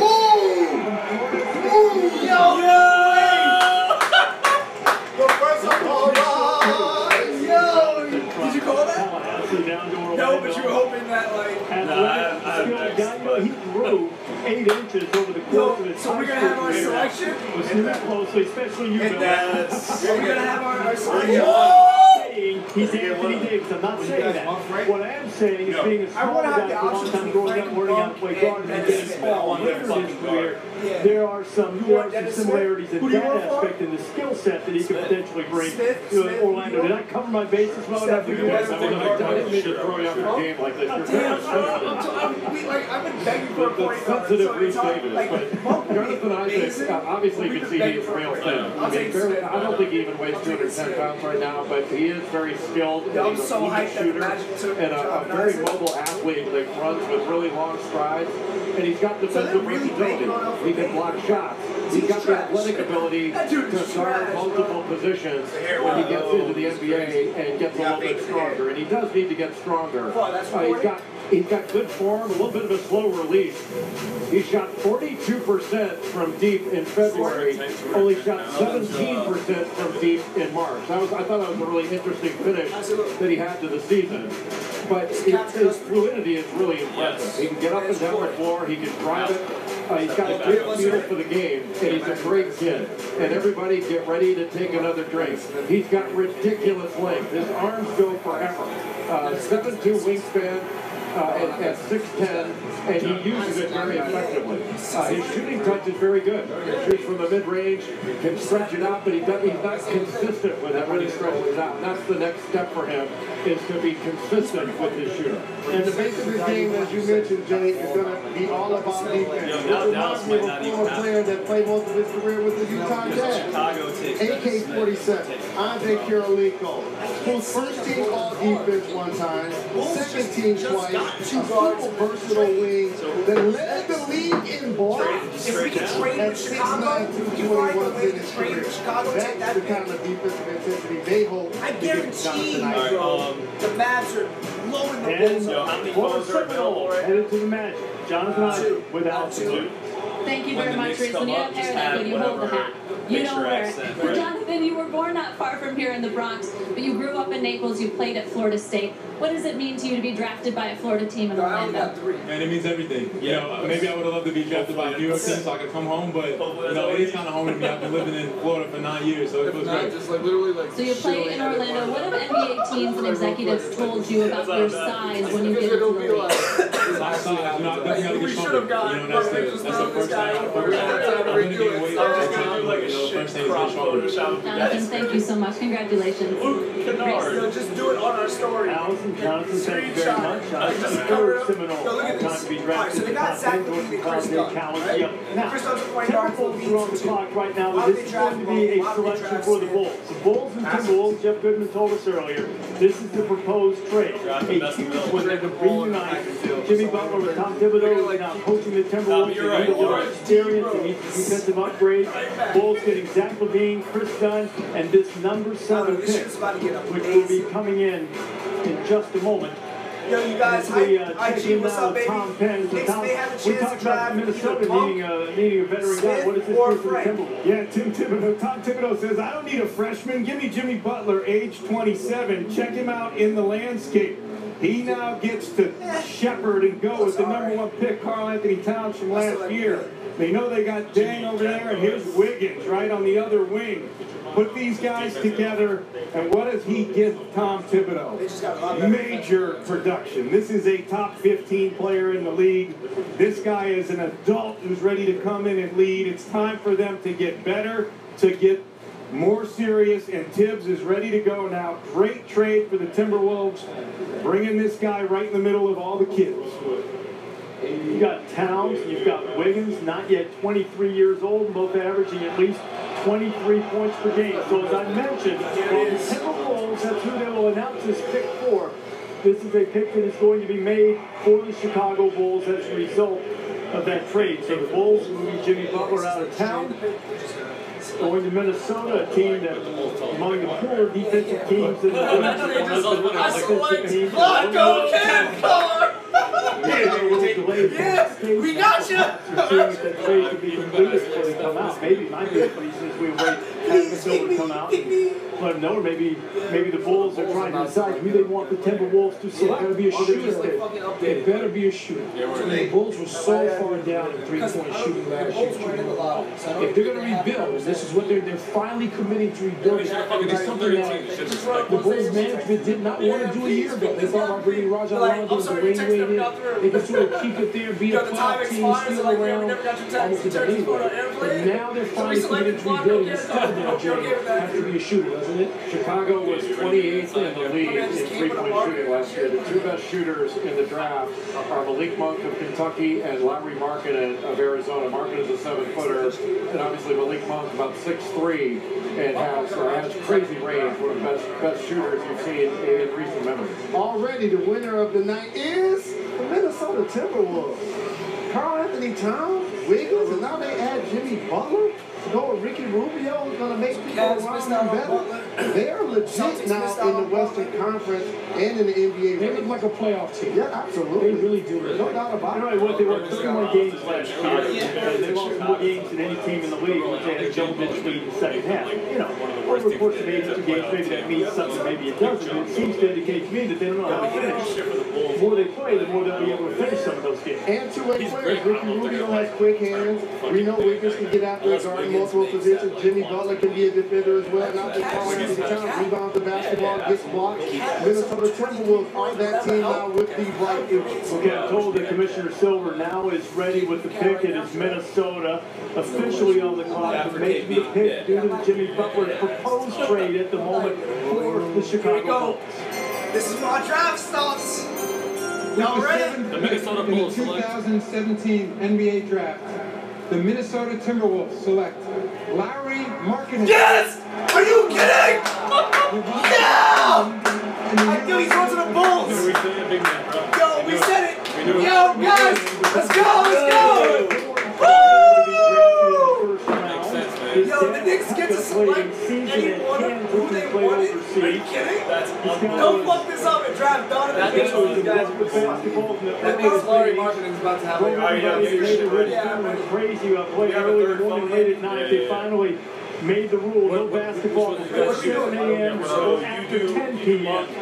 Terrific shooter, big guys you mentioned, Jay. What will the Bulls eventually be getting? They are getting a fabulous Finn, who is the best shooting big man in the draft. He's got a high quick release. He's a pick and pop terror. He averaged over a point per possession in 11 different offensive categories and 1.2 points per possession in pick and pop. That is outstanding. Welcome to New York, you scumbag! That's the most by in 20 years. That quick release makes him really hard to deal with, and it's a high release. He's not a shot blocker, but he knocks free throws down at 83%. One thing he's got to do is be very careful when he is driving in Finland, because Finland on speeding tickets, they calculate the fine based on annual income. His fines are going to go way up. He's making a lot of money now. That is very nice. He's a much better ball handler than the guy I'm counting him to, but he's not really going to be a stretch 4, but more of a stretch 5. Can you guys go back and another wildcat, screenshot who also has a quick release.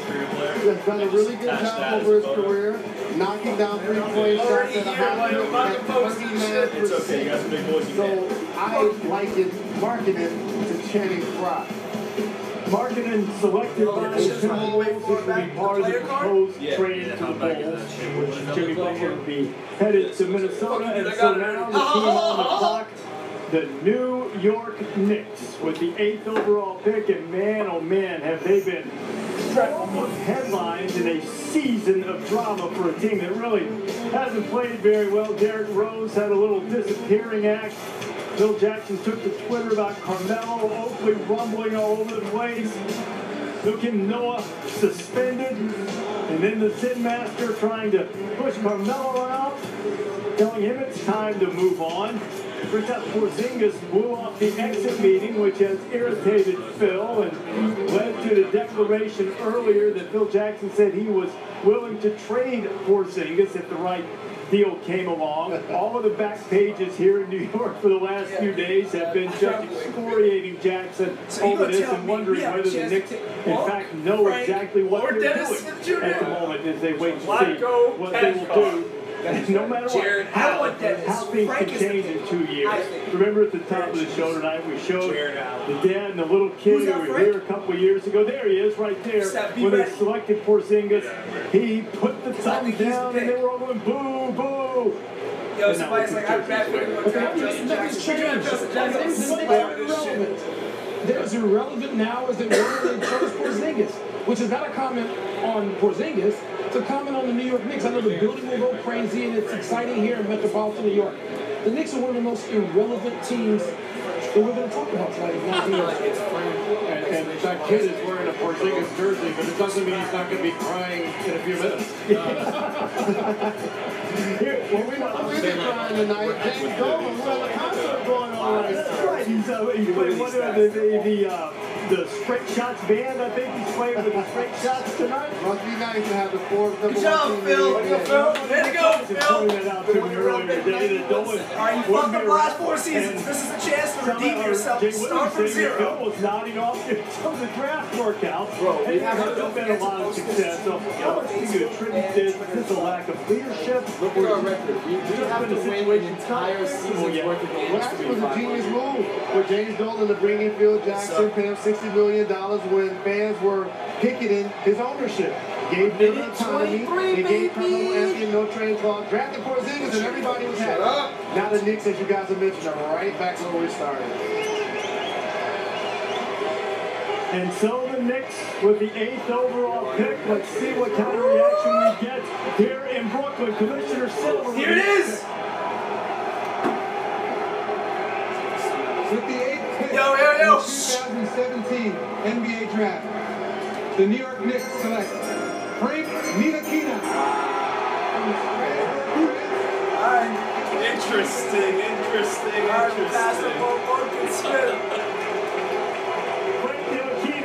Mark's being so fast. He took the control at the age of 15.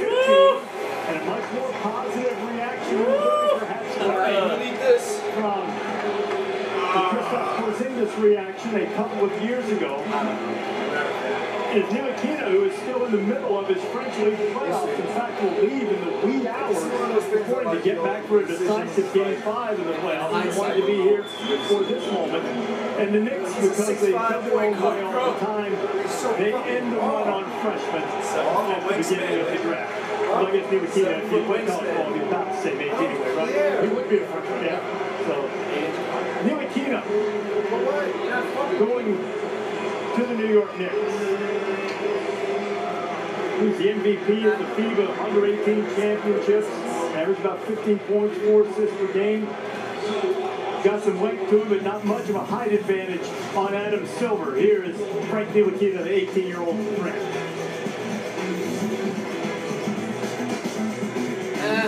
He is the lead guard. We have Fran Priscilla over there. Fran, you know this guy? I sure do. Le Triangle, that's what they say.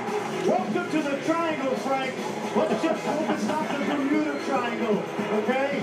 Because what you have here is a young man that actually fits the triangle. 6'5", 7-foot wingspan, outstanding defender. Bye-bye, Derrick Rose. NBA athlete, shoots 40% from 3, has a very good basketball IQ.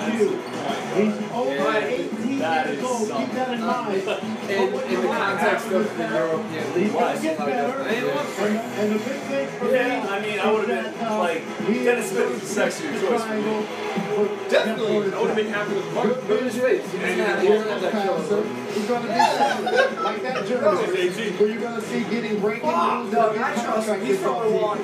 He's like, gotta get busy. A guy that should finish on the floor and has become a really good. On paper, it sounds good. So Ntilikina going to the Knicks with the 8th overall pick. Fran, you've had some talk about him about where you think what he can be in the NBA and what's expected for a pick here. You have a look at. I mentioned that he's going to be leaving in the wee hours to go back to France, and then after he lands, he's going to have about an hour call to get back to the side of that Game 5 of the Pro A Championship. And with a 6-hour time change, he should get there just in time for stretch. Is it a stretch, Franny, to think that Ntilikina can be an NBA starter, is he a potential all-star? What is his ceiling? Well, to me, Reese is going to be a starter. When you pick the 8th pick in the draft, this is ESPN analytics, by the way. 14% all-star, 59% bust potential. I'm just going by the educated eye. To me, he's a kid that can play both guard spots. He's not a point. He's not a 2. I think he's going to be a solid starter in the league. Don't get me wrong. I don't see all-star yet. But he'll turn 19 in July. And here's the big thing. He's in a league that produces really good NBA players.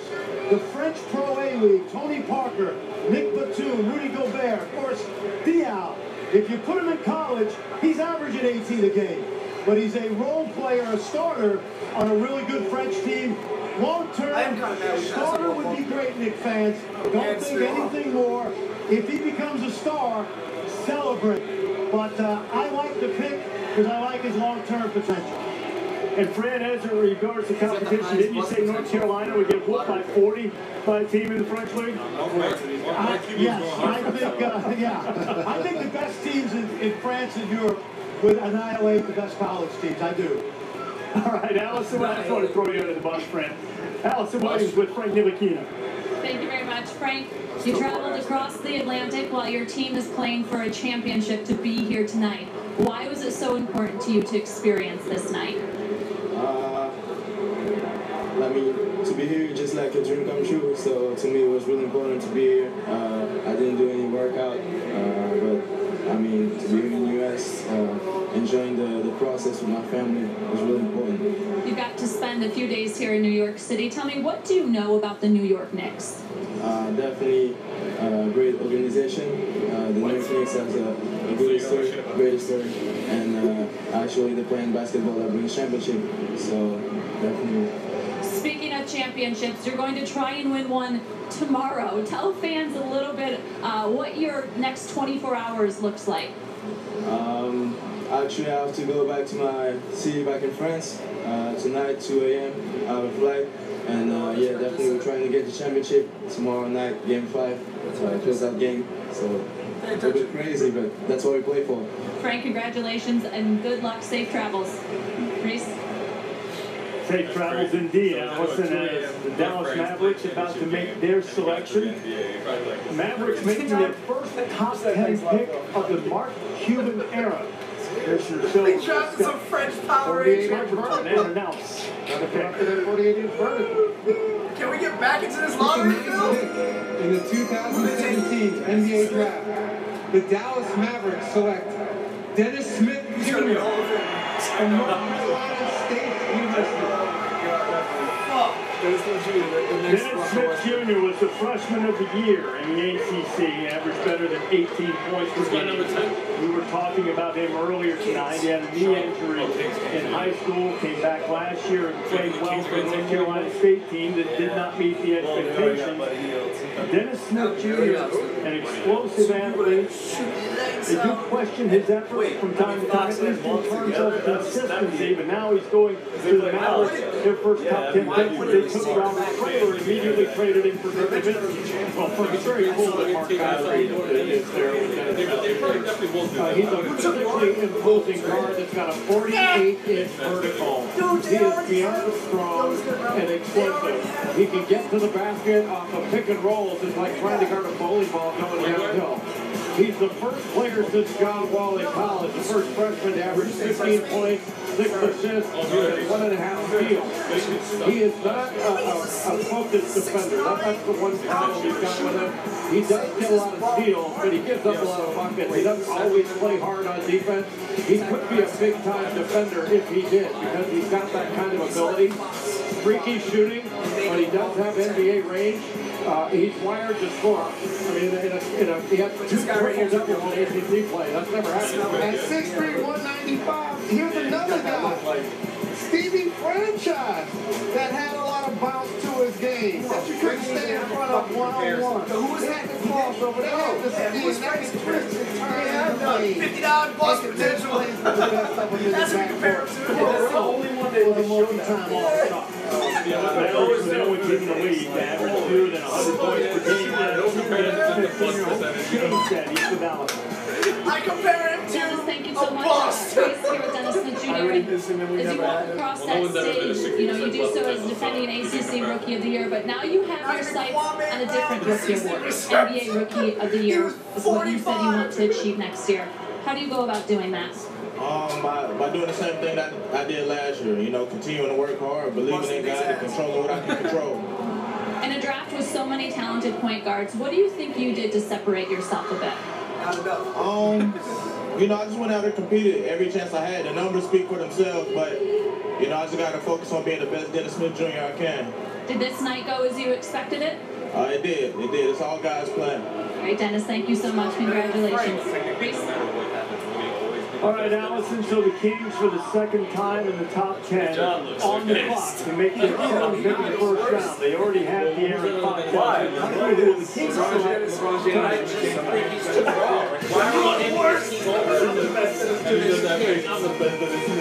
He's not even a proven kid. Like, yeah, look at his accolades. He's playing the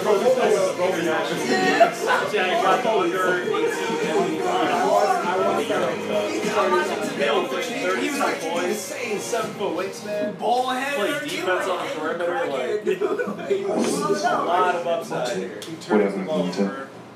There's some tall players on the Knicks. I get you, but to be honest, like looking at him, I don't know how his game translates to the NBA. Yo, looking at you at 18 years old, I don't know how you translate to real life. Like, the kid's fucking 18.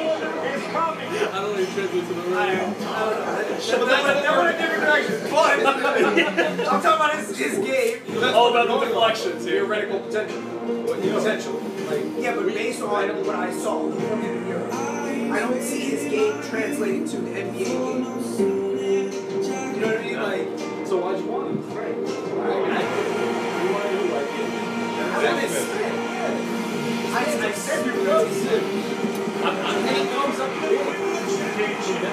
College World Series presented by Capital One continues through June 28th on the networks of ESPN. Frank runs offense better. Yeah, do you guys want to like start something? So much is the same. Yeah, I still want to see a 10th pick though. I want to see the But like, I can't be mad at that because at least we're going for somebody who can essentially control the offense. You know what I'm saying? And like 6'5", which is a big fucking point for us to think about. Like everyone else gonna be shorter than him. 7-foot wingspan, good defender. Like, you think he'd be better than D-Rose? I think he will be. Yeah. Check Fires first for the newest releases to instantly rent or buy. To it, you know? Like, dude, he just plays like an old man. He's not like fast enough. You can do some damage. You can do some pick and roll. 6'5", 7". You don't want to do it. He's mentally gone already.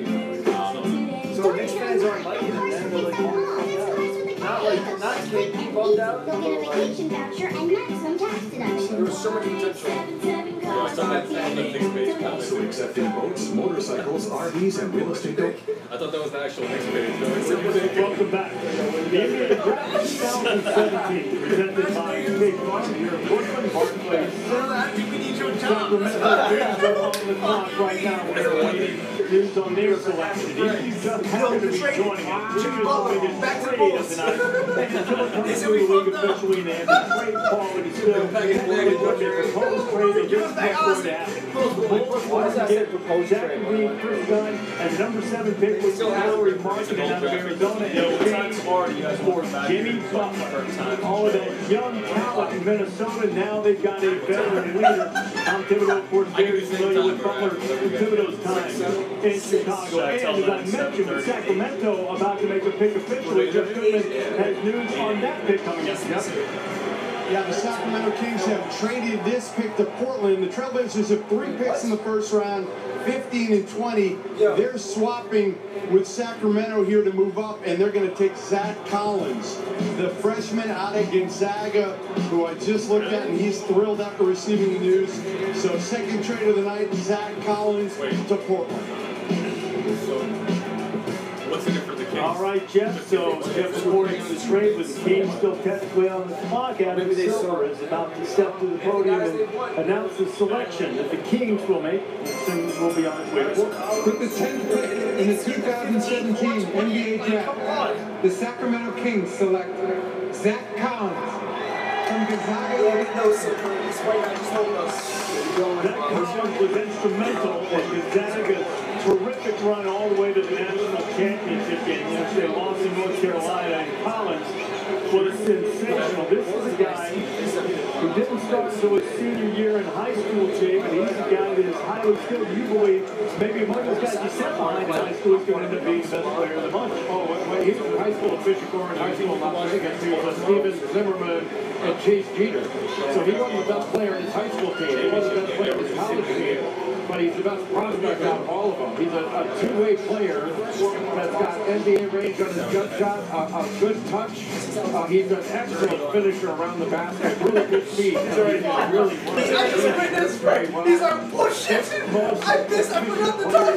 He's out here in the draft! He's like, what made you come here this year? One thing though, he's a foul player. This bitch, shit is tomorrow! She's like, actually, no, you guys are 6 hours ahead, you guys are already playing right as we speak. He's like, bitch, I quit! Fuck the Knicks! I'm going back home, take me now! He's a hard deal with fuck off Phil Jackson, I told you not to pick me! Anybody. And I think the one thing though, you mentioned, he's never been the best player on the team. The only thing you would have liked to have seen him play another year in college to see him be the man. But when he goes into the NBA, he's got all the materials to be an outstanding NBA player long term. He's athletic, he's confident, you say foul, and foul prone, and physical play. How about this guy out of Notre Dame who played for the Detroit Pistons? I'm surprised Monk is still on board. He's trying to win. Ready to board. Winning championships with the bad boy Pistons. Getting rebounds. Being a physical presence. If you put this young man on 13, and obviously they close the backcourt of McCollum and Lillard, I really like to support the Trailblazers in here with this pick. They're up here with the Palace Pretty High School. He's well dead fish. Collins is the first one and done in Gonzaga history. Second sag to go in the top 10, but there's even more ethereal realm that he's joining. In a final 4 games, these are the guys who've had a big double-double in 5 slots. Zach Collins in against South Carolina this year. Anthony Davis and Danny Manning are the other two to be able to do it. Tim Pick, presumably on his way to Portland, but Sacramento made the pick. He's with Allison Williams. Thank you, Reese. Zach, I have to ask you, I understand you had a rather large fifth-year senior playing in front of you, but how do you go from not starting a single game in your 1 year with the Zags to being a lottery pick in the NBA? I have no idea.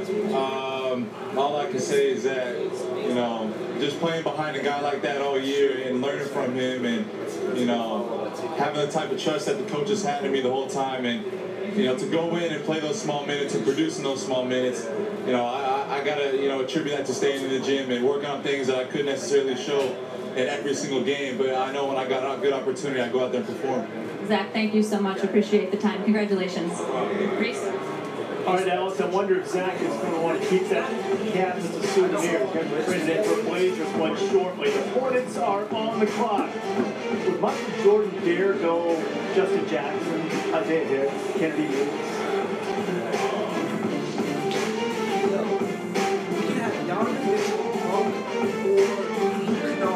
With the first pick in the NBA draft.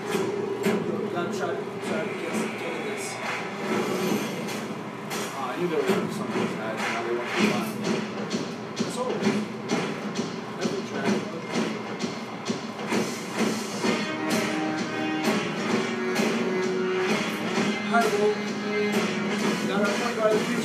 The new era is the official on-court cap of the NBA. I like to make a statement when I rise. Grab as many weapons as you can. That's the only plan you got? No other movie comes close. Transformers rated PG-13. The new extra most bestest pizza from Little Caesars is topped with the most cheese and the most pepperoni for the nation's best price. And now for a secret message. Incredible! Extra most bestest, the most cheese and most pepperoni for just $6. Wow, it is a big day for basketball. As Anton Miller is getting ready to sign a $1 billion contract with the Cincinnati Sabres. I will say this though, right? I don't know how good Frank is going to be, but I do know that for any point guard in the league, it's going to be hard to get by somebody with a 7-foot wingspan. That's what I'm saying. That's going to be hard to do, bro. I don't care if you Kyrie or Steph.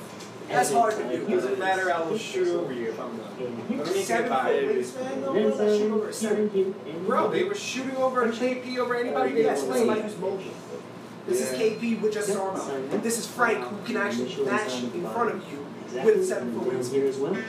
I think you're over-exaggerating. Like, I'm disappointed, but like you are acting like you took fucking Muggsy Bogues. Let's go. You can keep it. But it's not like you took Scottie Pippen. Miller has just signed with San Jose. Really dropped the ball on this one.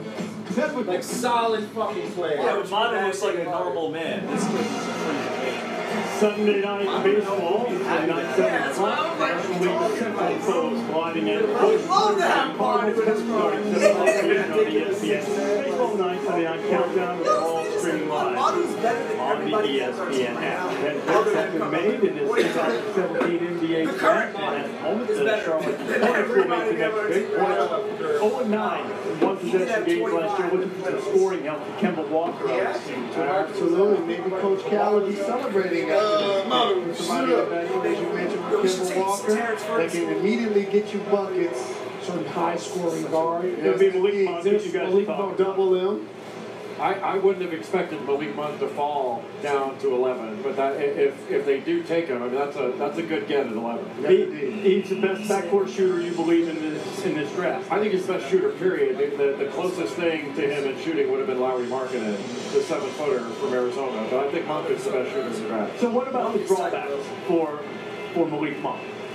In terms of he's not a big shooting guard, although he played point guard in high school, and he's not overly long or anything like that, and he doesn't really play defensively or on the glass to his athleticism, and that's a little concerning. He's a big time athlete. We'll see what the Hornets do. The Hornets, who didn't make the playoffs last year, finished 10 games under 500. See what kind of help they can get for Kemba. Of course, they made the deal for Dwight Howard. Here's the commissioner. With the 11th pick in the 2017 NBA draft, the Charlotte Hornets select Malik Monk from the University of Kentucky. The second Wildcat to go in the lottery tonight, Malik Monk, was the SEC Freshman of the Year and won the Jerry West Shooting Guard of the Year award as well. Averaging 20 points per game. Kentucky history, only Jamal Murray has scored more than that as a freshman. He averaged just a tick more at 20 points per game. He's a guy who likes to spend his time going mudding and hunting and fishing. Kid from Arkansas, who left his home state, played for the Wildcats and had a terrific year. Comes from an athletic family. His brother Marcus was a wide receiver on Arkansas football team and also played basketball at Arkansas. Being drafted by the Bears, Marcus also plays pro ball overseas, and he sort of guided Malik along this path, and now it culminates with him being the 11th pick in the draft in Charlotte. By far the best squirrel hunter in the draft. I put some of my good stuff trying to stall for you, but Malik Monk is a big-time shooter. The best shooter in the draft, he takes big ones. 4 times this season he scored over 30 points. He had 48 against North Carolina. An excellent pull-up jump shooter. A big-time athlete. He's comfortable shooting off the bounce, catch and shoot. In late-game situations, he is unafraid to take a contested shot and knock it down. I remember those 2 big threes he hit against Louisville really late in the game when he's been, I think, 0 for 8 for 3 during the course of the game, just coming off that 48-point performance off of North Carolina. But he was 5th in BCS conferences among players in BCS conferences in making contested jump shots. So he can make them with a hand in his face. He's super athletic. I think he can be a really good defender on the ball, but he doesn't get a lot of steals or deflections, and he doesn't rebound to the level of his ridiculous athleticism, but he is a really, really good player that can play point. Gets buckets and flurries, and my good friend Bill Simmons and I talk about this all of the time. Heat check player, like Lou Williams, for example, who's not playing for the Houston Rockets. They can get it off the foul, get to it from 3. I agree with you, Jay. Won't necessarily get you the boards or the assists or be the guy that your league drops, but man, he gets buckets and bunches. That's what's going to take place in Charlotte. That's a great find by Michael Jordan at basketball. If he and Kimball Walker play together, that would be sort of a small backcourt right now. Absolutely, but putting up points in bunches, and you wouldn't have thought that he'd fall to them at this position, but he did. You got to take the best player. And native of Arkansas, the guy who's wearing that Kentucky jersey is now down with Alice. Malik, I have to ask you, what's your reaction to going 11th in this draft? Shorter than I thought, but I mean, you never know in this situation, so I'm just thankful. Praying for the best situation, and hopefully this is it. We know you can score. You had 4 30-point games, most by a Kentucky freshman. How do you think that'll translate in the NBA? Versatile. I think I can score on all 3 levels, and I can shoot the ball pretty good. So I think that'll show immediately. Charlotte has a rather famous owner. Have you gotten a chance to meet Michael Jordan? Oh yeah, earlier in the week, I did a Skype call with him. They wanted to meet me and see how things was going, and I think it went well. So and they picked me. So thankful to be in this situation. And I'm sure you'll be out there looking for some good hunting and mudding locations very soon around the Charlotte area. Malik, thank you, guys. Don't worry, Allison. Billis lives in Charlotte. He'll show him all of the good hunting and mudding locations. Hey, he can come to my backyard. We got a bunch of squirrels I'd like to get rid of. I like what they done. They got credit for Dwight Howard as well. You talked about him and Kemba playing together. I think the Charlotte Hornets have really improved their basketball team. So right now, after Charlotte makes that pick of Malik Monk, the Detroit Pistons are now on the clock, and the Pistons Detroit, championship pick. They got us in the picture. Metaphor. We know they're moving downtown to a new arena next year. Andre Drummond, nearly 14 rebounds per game, the second in the NBA, tied there with DeAndre Jordan behind Hassan Whiteside, but they've missed the playoffs 7 times in the last 8 seasons. One would think perhaps they need a shooting guard, need somebody to be able to score. With under 2 minutes left on the clock right now for the Pistons to make this pick, the 12th in the draft. Detroit Last playoff win coming in 2008. That's somebody to get buckets for Detroit basketball. Commissioner Silver with the pick.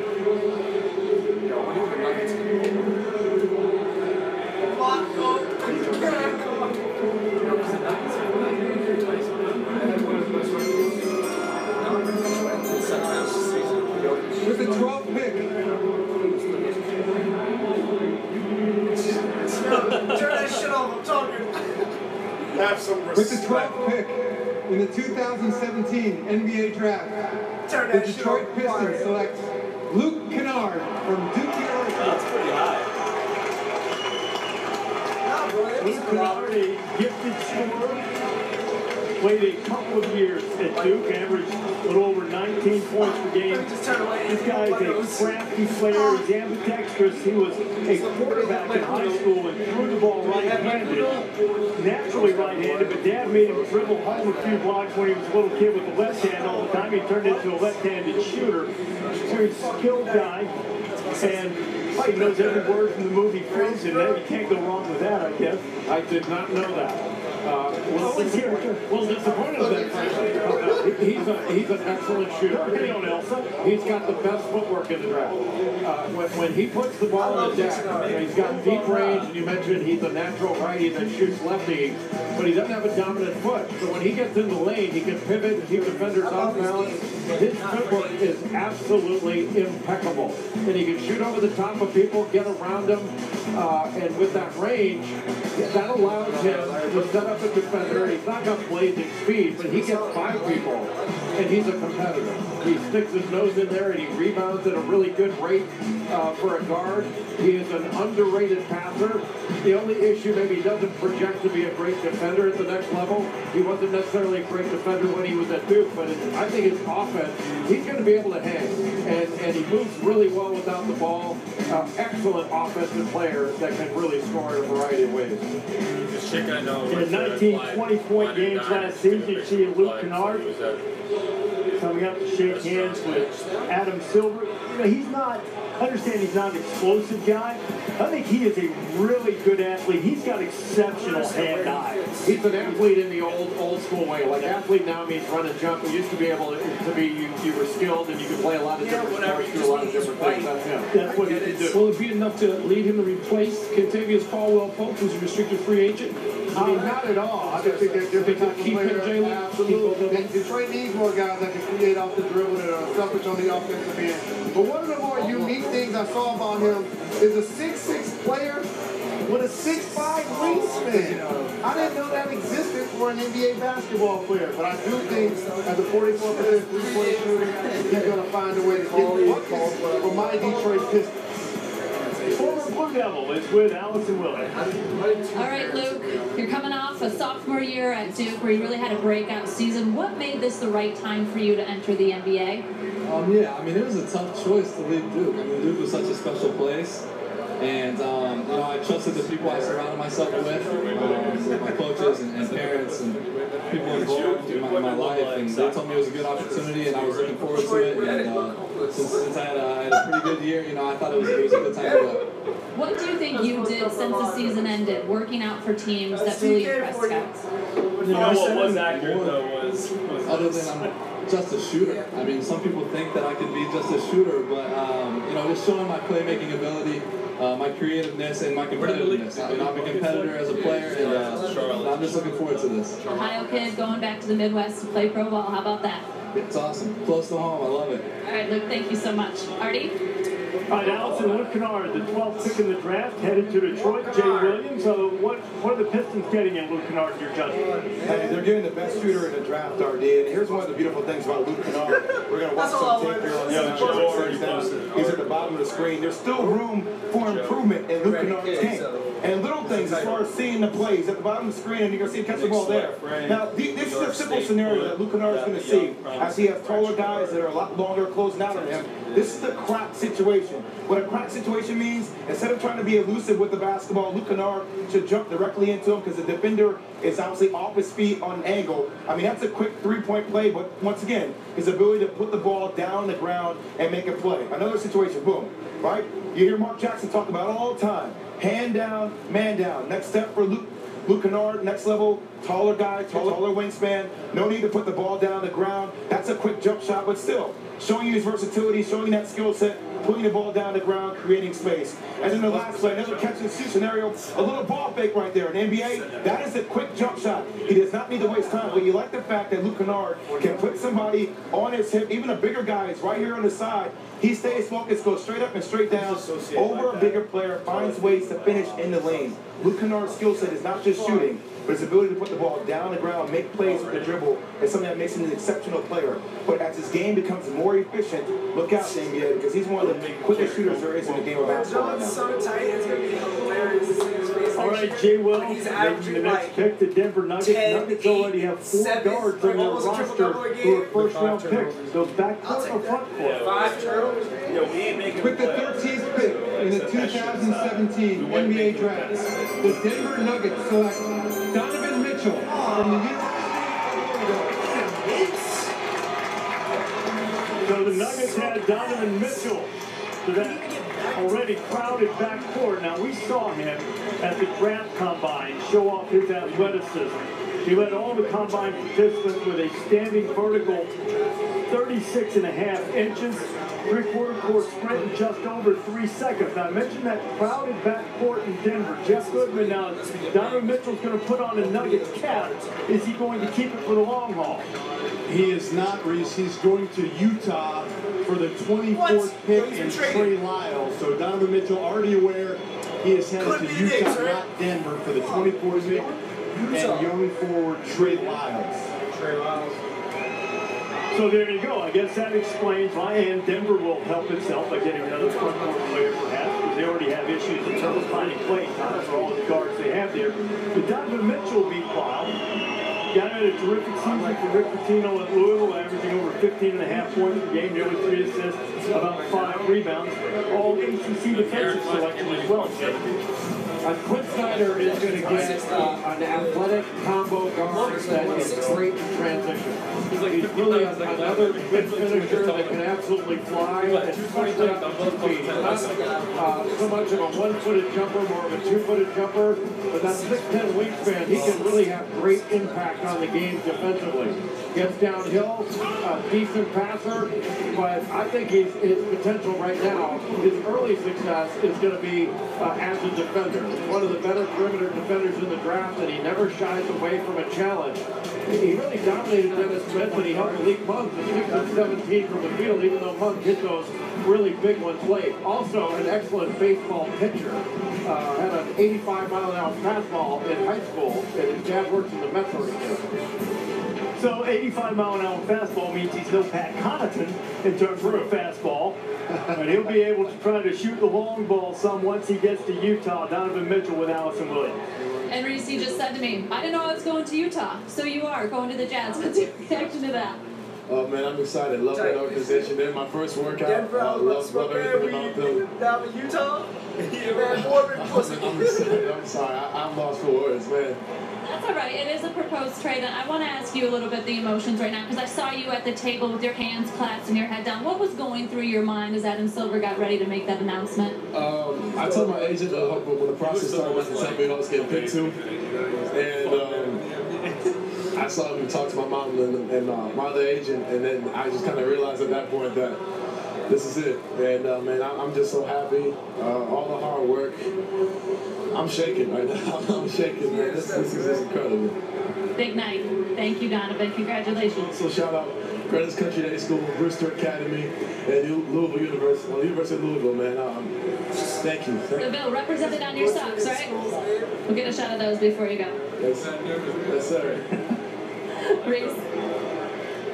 All right, Allison, here is Donovan Mitchell's reaction and hearing his name called by the Denver Nuggets, or by Adam Silver for the Denver Nuggets. But as Jeff Goodman told you moments before that pick was announced, Donovan Mitchell is going to be part of a trade. This is still a proposed trade, as I mentioned earlier in the broadcast.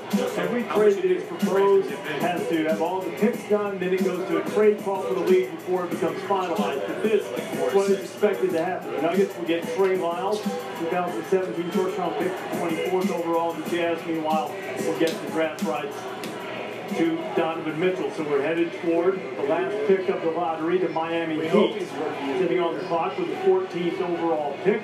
Any surprises up to this point? Anything that surprised you about what's happened? Maybe more activity in the trade than we've seen in the last couple of years? I'm truly surprised that the Minnesota Timberwolves were able to acquire Jimmy Butler. That's a big surprise. And Michael Wilbon, the Chicago native, is still sitting here. Your team got fleeced, Michael Wilbon. Well, let me tell you something.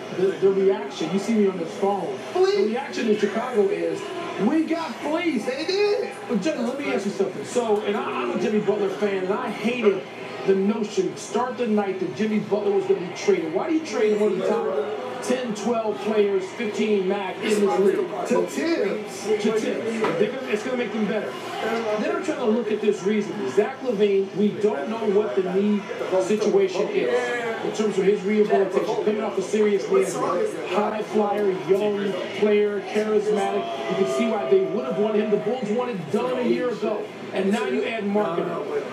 If you're looking at those three players, are you getting something reasonable to rebuild with and playing and practicing every day with Rondo and Dwayne Wade? I'm trying to be a little bit better about this than my first reaction. And I'm also told this is probably the best offer the Bulls got. For Jimmy Butler and all these offers, the question is was it good enough? Is it good enough? I don't think it's good enough. It really helps the Minnesota Timberwolves. You mentioned a top-tier player in the league. Now it solidifies their starting lineup, really catapults them as a young team that's on the rise in the league. Okay, Minnesota wins that, but were the Bulls in a situation where they needed to just go for a full rebuild anyway, and the only way to get it started was to move Jimmy Butler? Not necessarily, because he's still under contract. That's the whole thing. There's not necessarily a rush Later, to YouTube. make a Thanks for move. watching. We're going to sign out. Later, Instagram. Got to record our next episode. I am just shocked that they didn't get an all-star